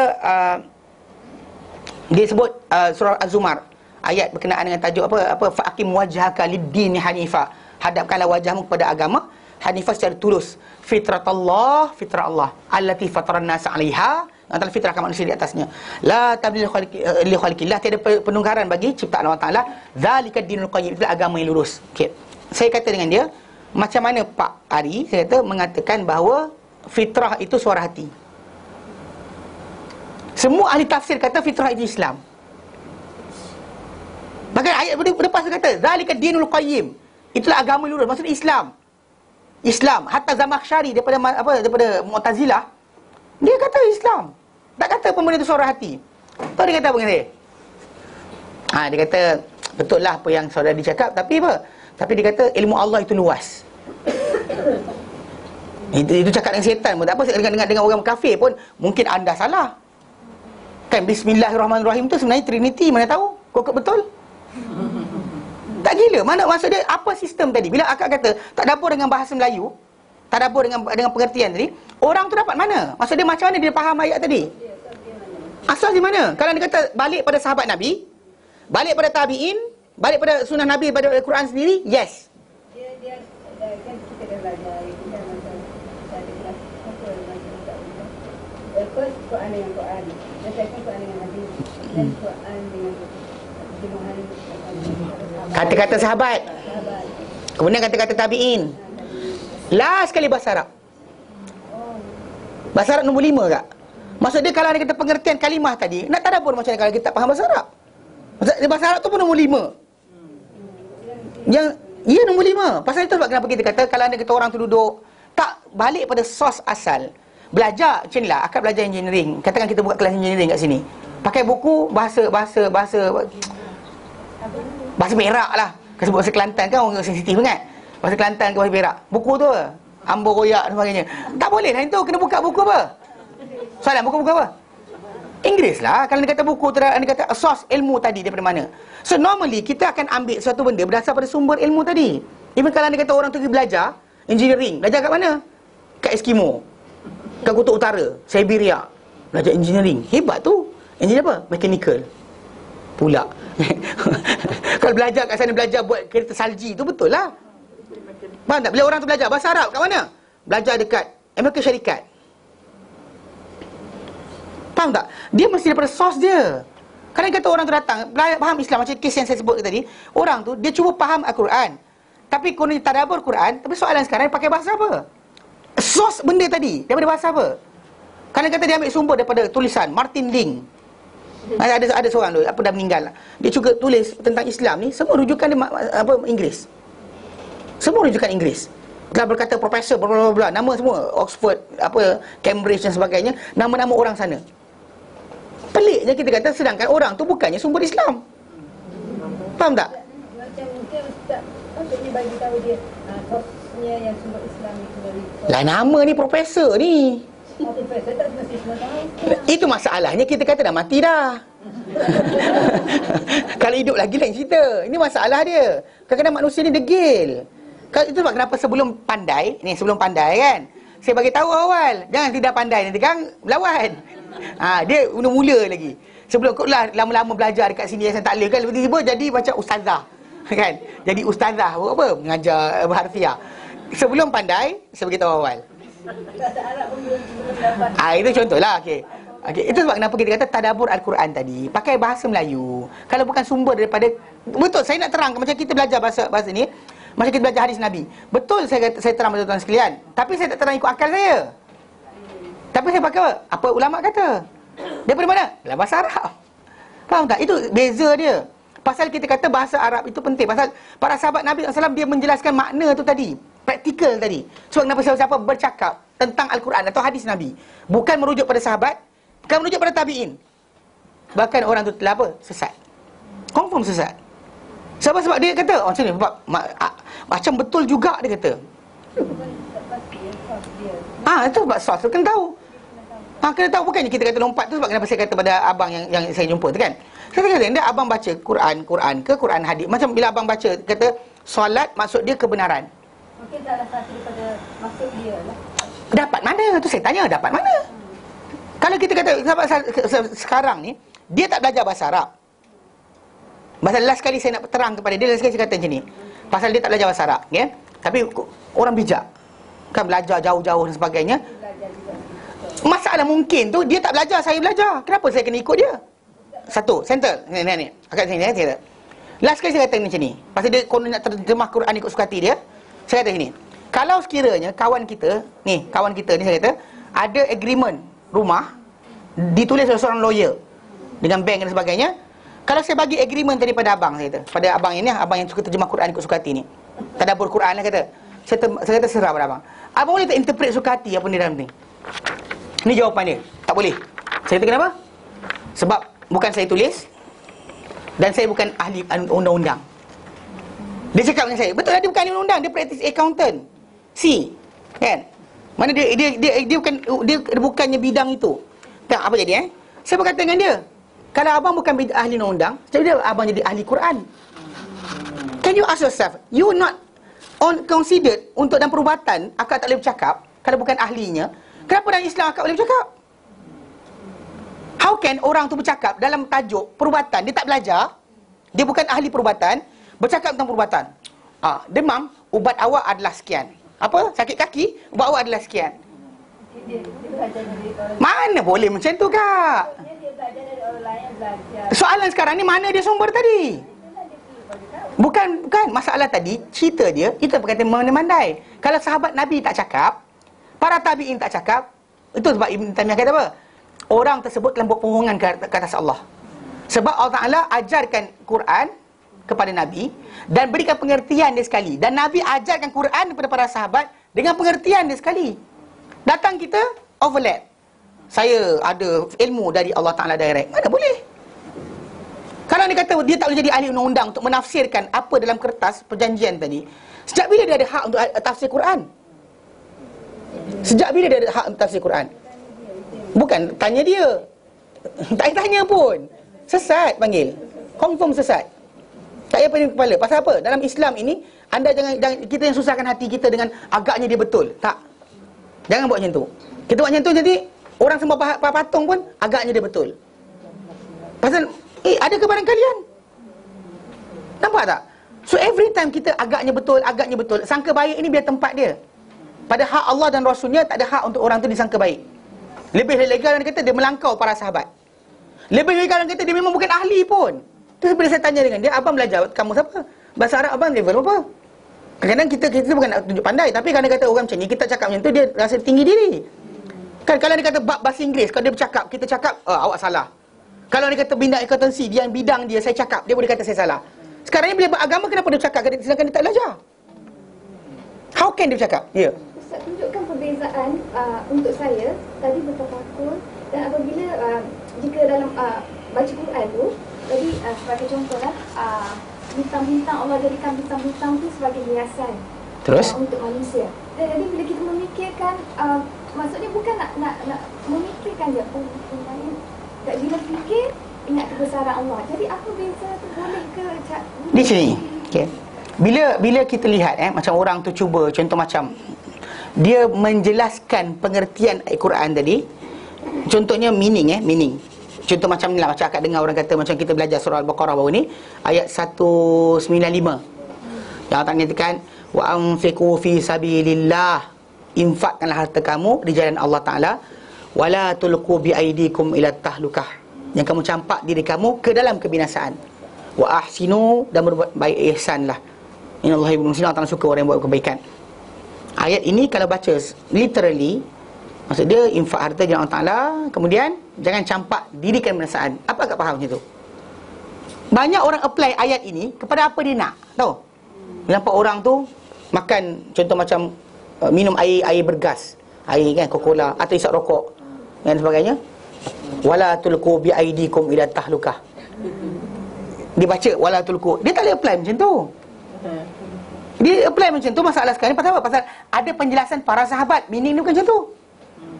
Mana meaning yang tahlukah tadi, macam Abu Ayyub Al-Ansari kata, dia ayat itu daripada kami. Dia adalah berlaku bila mana kami dahulu mula-mula Islam kan, kami bantu Rasulullah, Allah Ta'ala beri kemuliaan beri kami, bantu Rasulullah, jihad bersama Rasulullah SAW. Lepas tu sampai peringkat Islam dah menang, banyak orang masuk Islam. Kita sampai Islam dah menang tadi, ada di kalangan kami dia bercakap, kalaulah dulu kita sibuk kan, sekarang ni kita duduk kot, tak payah keluar dah. Maka ketika itu Allah Ta'ala turunkan ayat ni. Maka ayat ni kena pada kami, dia kata. Abu Ayyub Ansari kata. Pasal kenapa Abu Ayyub Ansari cerita? Sebab dalam satu peperangan pembukaan Konstantinopel, para sahabat pergi perang pergi perang dengan Rom gitu. Dalam perjalanan tu, dalam peperangan sebelum pertempuran berlaku, salah seorang di kalangan muhajirin, dia pergi rempuh musuh seorang. Dengan seorang dia rempuh musuh. Maka ada orang bercakap lepas dia mati dibunuh, orang kata laqad alqa bi aidihi ila tahlukah. Dia ni orang telah campak diri dia dengan ke dalam kebinasaan. Lalu Abu Ansari kata ini bukan tempat dia. Ayat itu turun daripada kami. Nampak tak? Kita mentadabbur Al-Quran tadi, kena tengok juga adakah pengertian itu datang daripada sahabat. Faham tak? Pengertian tu kena tak? Kalau dia kata macam kata kita pandang, macam contoh macam Allah kata lihat pada diri kamu, pada benda sebagainya, itu lain. Kita memerhatikan lain. Tengok apa tujuan ni kulit kita. Macam bila Allah Ta'ala kata jadikan kulit kita ni adalah protection pertama sebelum daripada sebarang kuman dan sebagainya.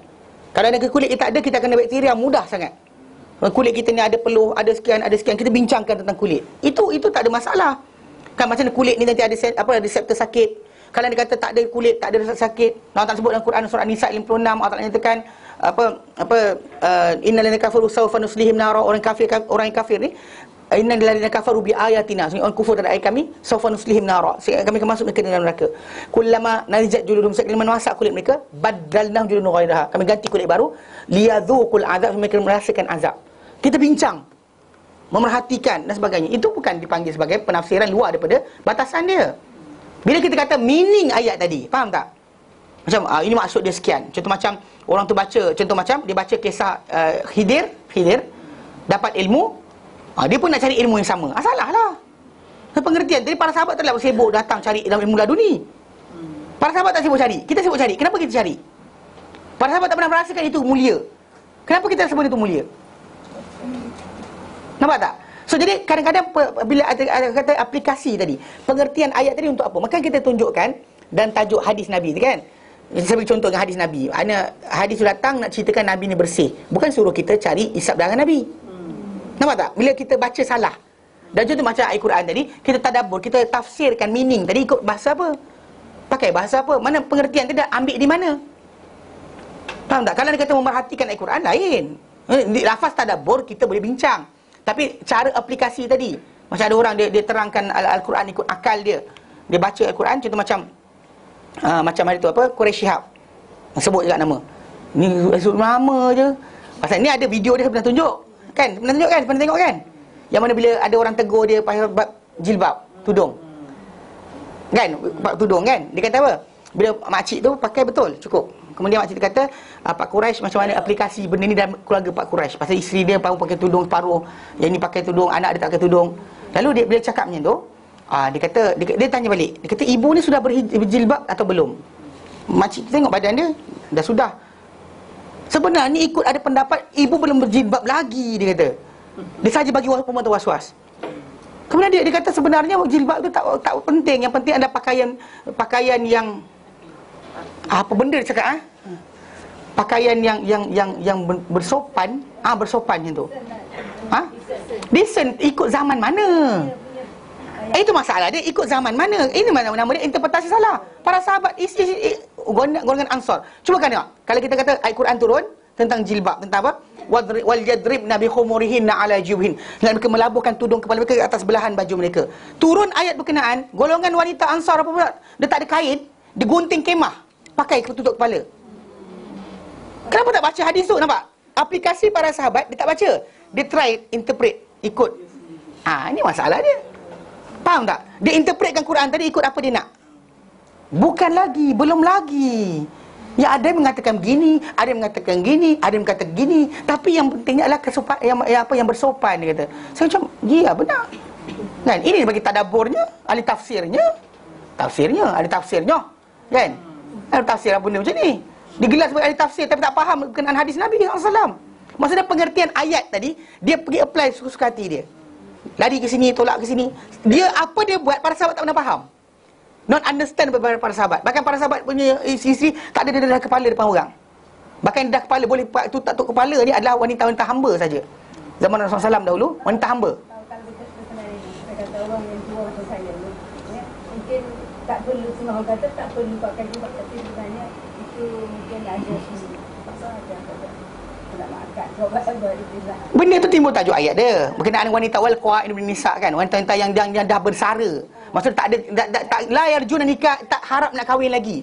Masalah kita kat Malaysia ni umur 60 tahun dah bongkok pun kahwin lagi. So jadi stop lah, jangan lagi alasan macam tu. Kan? Tak maksud dia sekarang macam ni, interpretasi tadi nak pakai ke mana? Adakah lepas daripada satu peringkat tadi semua isteri Nabi dan juga apa wanita-wanita kan para sahabat togel kepala semua soalan? Kalau tak ada dia jangan buatlah. Bila para sahabat tinggal, kan jangan pandai-pandai kita nak interpret Quran ikut akal kita.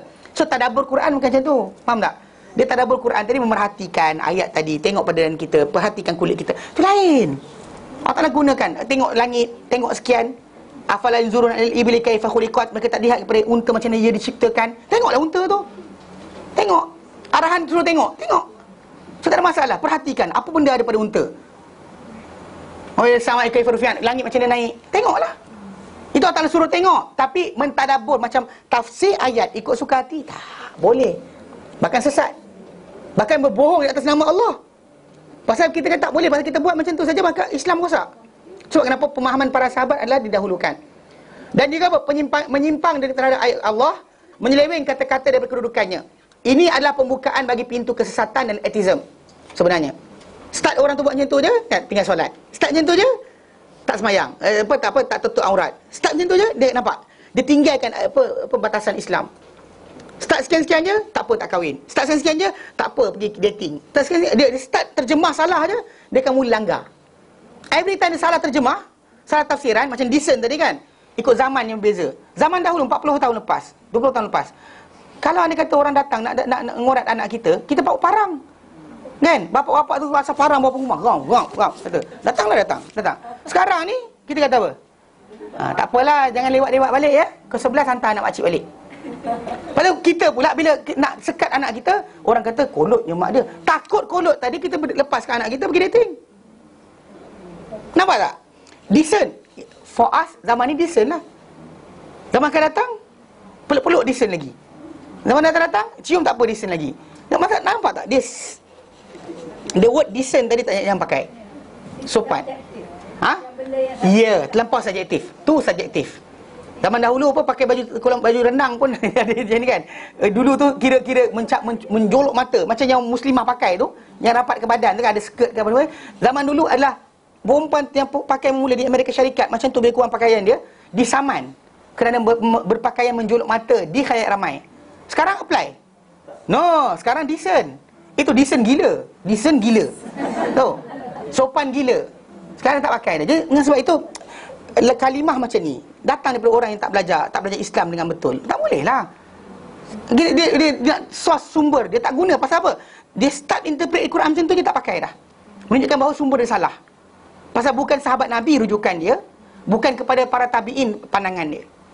Sebab kenapa Ibn Taymiyah kata pembukaan pintu ateisme serta sedia maklum terbatal, komplit terbatal. Tak bincang barangkali. Pasti, secara pasti pada agama Islam. Confirm dia salah. Tak perlu bincang macam mana dia tahu. Agak kita pula kena cari.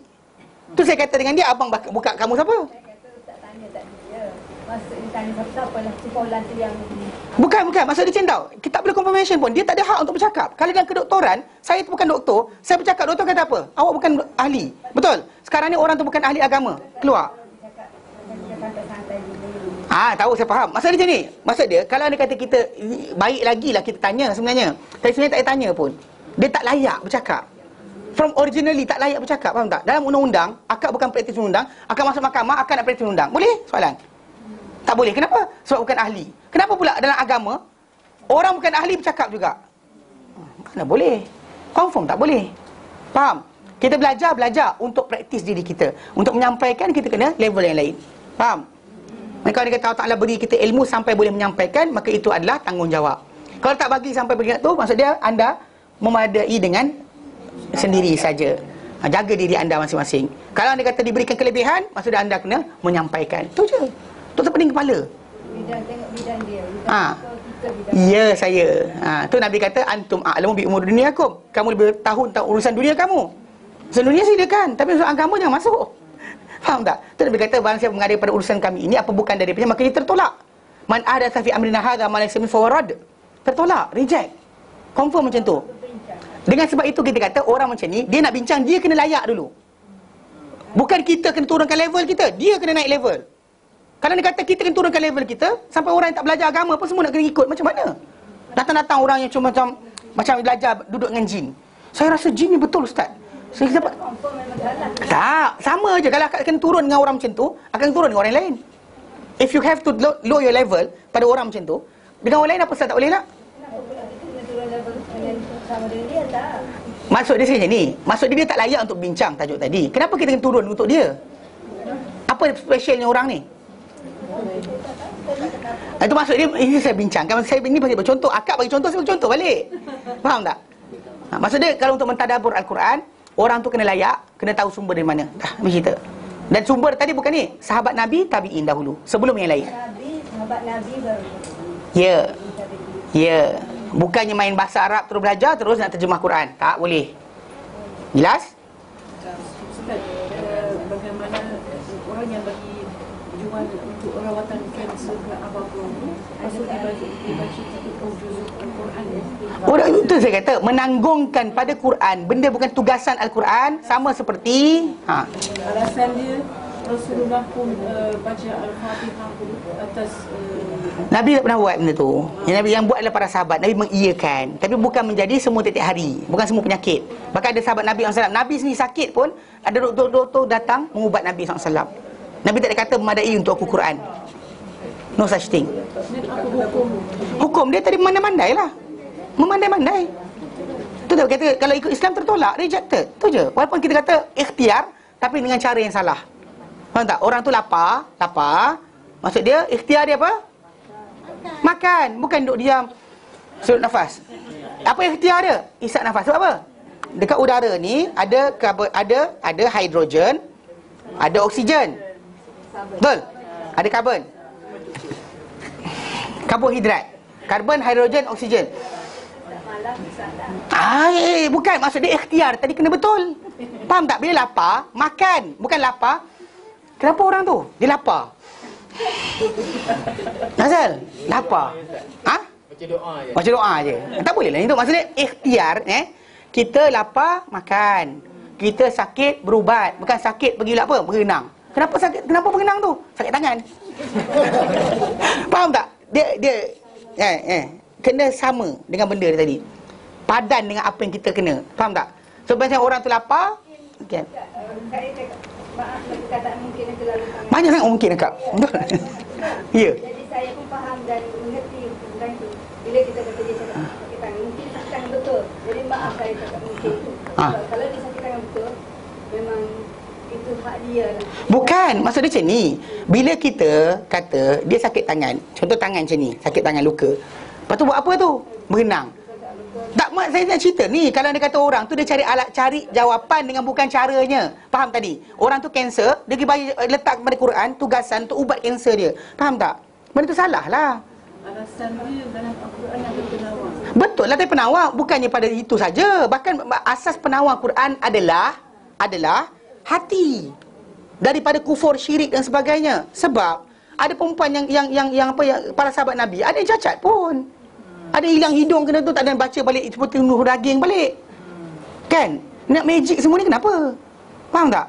Tu konsep dia sekarang ni, Islam bukan macam tu. Faham tak? Jangan pakai pada ayat Quran tadi. Kerja Quran ubat kanser ke? Bukan. Bila bukan, jangan pakai macam tu. Jangan tanggungkan Quran, benda bukan tugasan dia. Faham tak? Penawar hati sebenarnya. Pasal badan kita kalau sakit, kita hilang dosa tau. So kalau Allah Ta'ala bagi penyakit pada kita, dia nak bersihkan dosa kita, dia tak ada benda pun, tak ada hak untuk kita kata tidak. Kan Nabi kata pada wanita yang sawan, Nabi kata apa? Aku boleh doakan kau sembuh, atau kau bersabar dan Allah Ta'ala bagi kau. Seriously, kan itu syurga. Lagi mahal daripada harga sakit tadi. Kesihatan dunia, sihat dunia, syurga Allah Ta'ala. Mana lagi mahal? Mesti mahal syurga lagi. You can give everything untuk syurga Allah Ta'ala. So nothing about kata sihat dunia, mesti tak. Allah Ta'ala berikan sihat dan sakit, uji kita. Senang dan susah, uji kita. Bukan kaitan masalah benda tu, baca Quran tiba-tiba jadi sihat. Tak. Masyarakat kita ni banyak dengan doa-doa pergi doa untuk nak sihat-sihat ni. Jadi macam kita nak pergi ke jalan yang lurus. Masyarakat kita ni banyak doa. Ustaz tahu tak? Input ni dah lama. Kita nak ke jalan yang lurus, maksudnya kita kena nak input hadis. Jadi ada nasihat Ustaz macam ni macam. Dia tu sebab kenapa kita belajar sebelum daripada kita belajar sini. Kita dah belajar apa? Tanda-tanda pemikiran jahiliah. Apa kita belajar? Dan tajuk diri, antara pertama sekali, jangan batalkan panca indera, jangan abaikan panca indera. Maksud dia, ada mata, ada telinga, ada akal, belajar. Lepas tu, jangan bergantung khurafat dan dongeng. Kemudian jangan hanya terbatas pada materialistik, yang fizikal saja. Kemudian jangan taklid buta. Itu masalah. So masyarakat kita tak nak hilang tadi. Pasal kes apa banyak-banyak benda-benda mentera ni? Zaman dahulu sebelum Islam, kita banyak mentera. Mentera untuk sekian. Lepas masuk Islam, Takkan tak ada mentera kot. Itu last sekali ambil ayat Quran, ganti mentera. Sedangkan kita hanya madai dengan doa, ya Allah aku perlukan sekian, ya Allah aku perlukan sekian. Minta pada dia, dia dengar tanpa mentera. Allah Ta'ala tak pernah syarat kalau kau lafaz pantun ini baru aku muliakan kau. Faham? Itu asas pertama, kena buang sifat taklid buta tu, antara contoh dia. Mana kita kata benda tadi, jalan kita ni jalan yang nyata, Islam ni nyata, tak ada benda yang tersembunyi. Okay? Dan insyaAllah kita sambung kemudian. Nanti kita sambung kemudian. Baik, kita berhenti kat sini. Okay, ni ada ni, sekejap. Tahfiz Quran during school holiday. Duration 3 weeks, Monday to Thursday. Week 1, 2nd December, 5th December. Week 2, 9 December, 12 December. Week 3, 16th to 19th December. Surah Sajadah Insan Al-Mulk. Okay, syarat-syarat awal adalah can read the Quran well, age 7 years old and above. Old years old Fee 150 per person. Waktu 10 pagi sampai 1 tengah hari, Monday to Thursday. To those who interested, please register at the counter. Apa? Bahasa Inggeris lah pula. Okay. Kemudian kuliah bulanan Sabtu ini, konsekuensi cinta pada Rasulullah. Aku macam pernah dengar ayat ni, tapi di mana ya? Sambungan Sambungan kan? Oh, dia buku. Buku konsekuensi. Mana kesan lah, consequences, bahasa Inggeris kan. Kesan natijah cinta pada Rasulullah Nabi SAW oleh Ustaz Halim Hassan. Best Ustaz Halim Hassan. Ahad, itu 23 November. Lepas tu Ahad pula 24 November, jam 11.30 pagi, Practical Guide to Puberty and its Changes for Young Muslimah Part 2. Yang hari tu untuk wanita remaja dan sebagainya, oleh Zainab Vankar. Untuk perempuan saja, lelaki balik. Okey. Kelas pengajian malam mulai Khamis, mulai Januari 2014. Khamis 8 suku hingga 45. Belajar mengaji Al-Quran dewasa oleh Yusuf bin Salah. Dah balik dah Ustaz Yusuf kita. Okey, syarat boleh baca Quran, dapat memberi komitmen hadir. Yang tak datang kenurutan dia. Okey. Ya, maksud dia baca Quran bacaan Quran. Baca Quran kan apa Quran?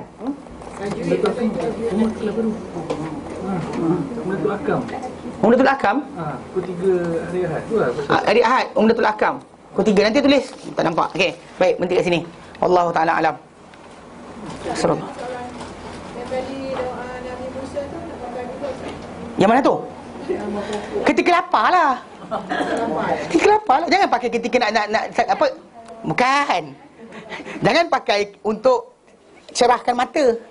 Jangan pakai untuk terangkan telinga. Maksud dia ayat tu, doa tu Nabi Musa kata, Rabbi Tuhanku, ini sungguhnya aku lima terhadap apa yang anzalta engkau turunkan kepada ilayya, kepadaku, min khairin, daripada sebarang kebaikan, faqir, amat memerlukan. Tak lapar lah.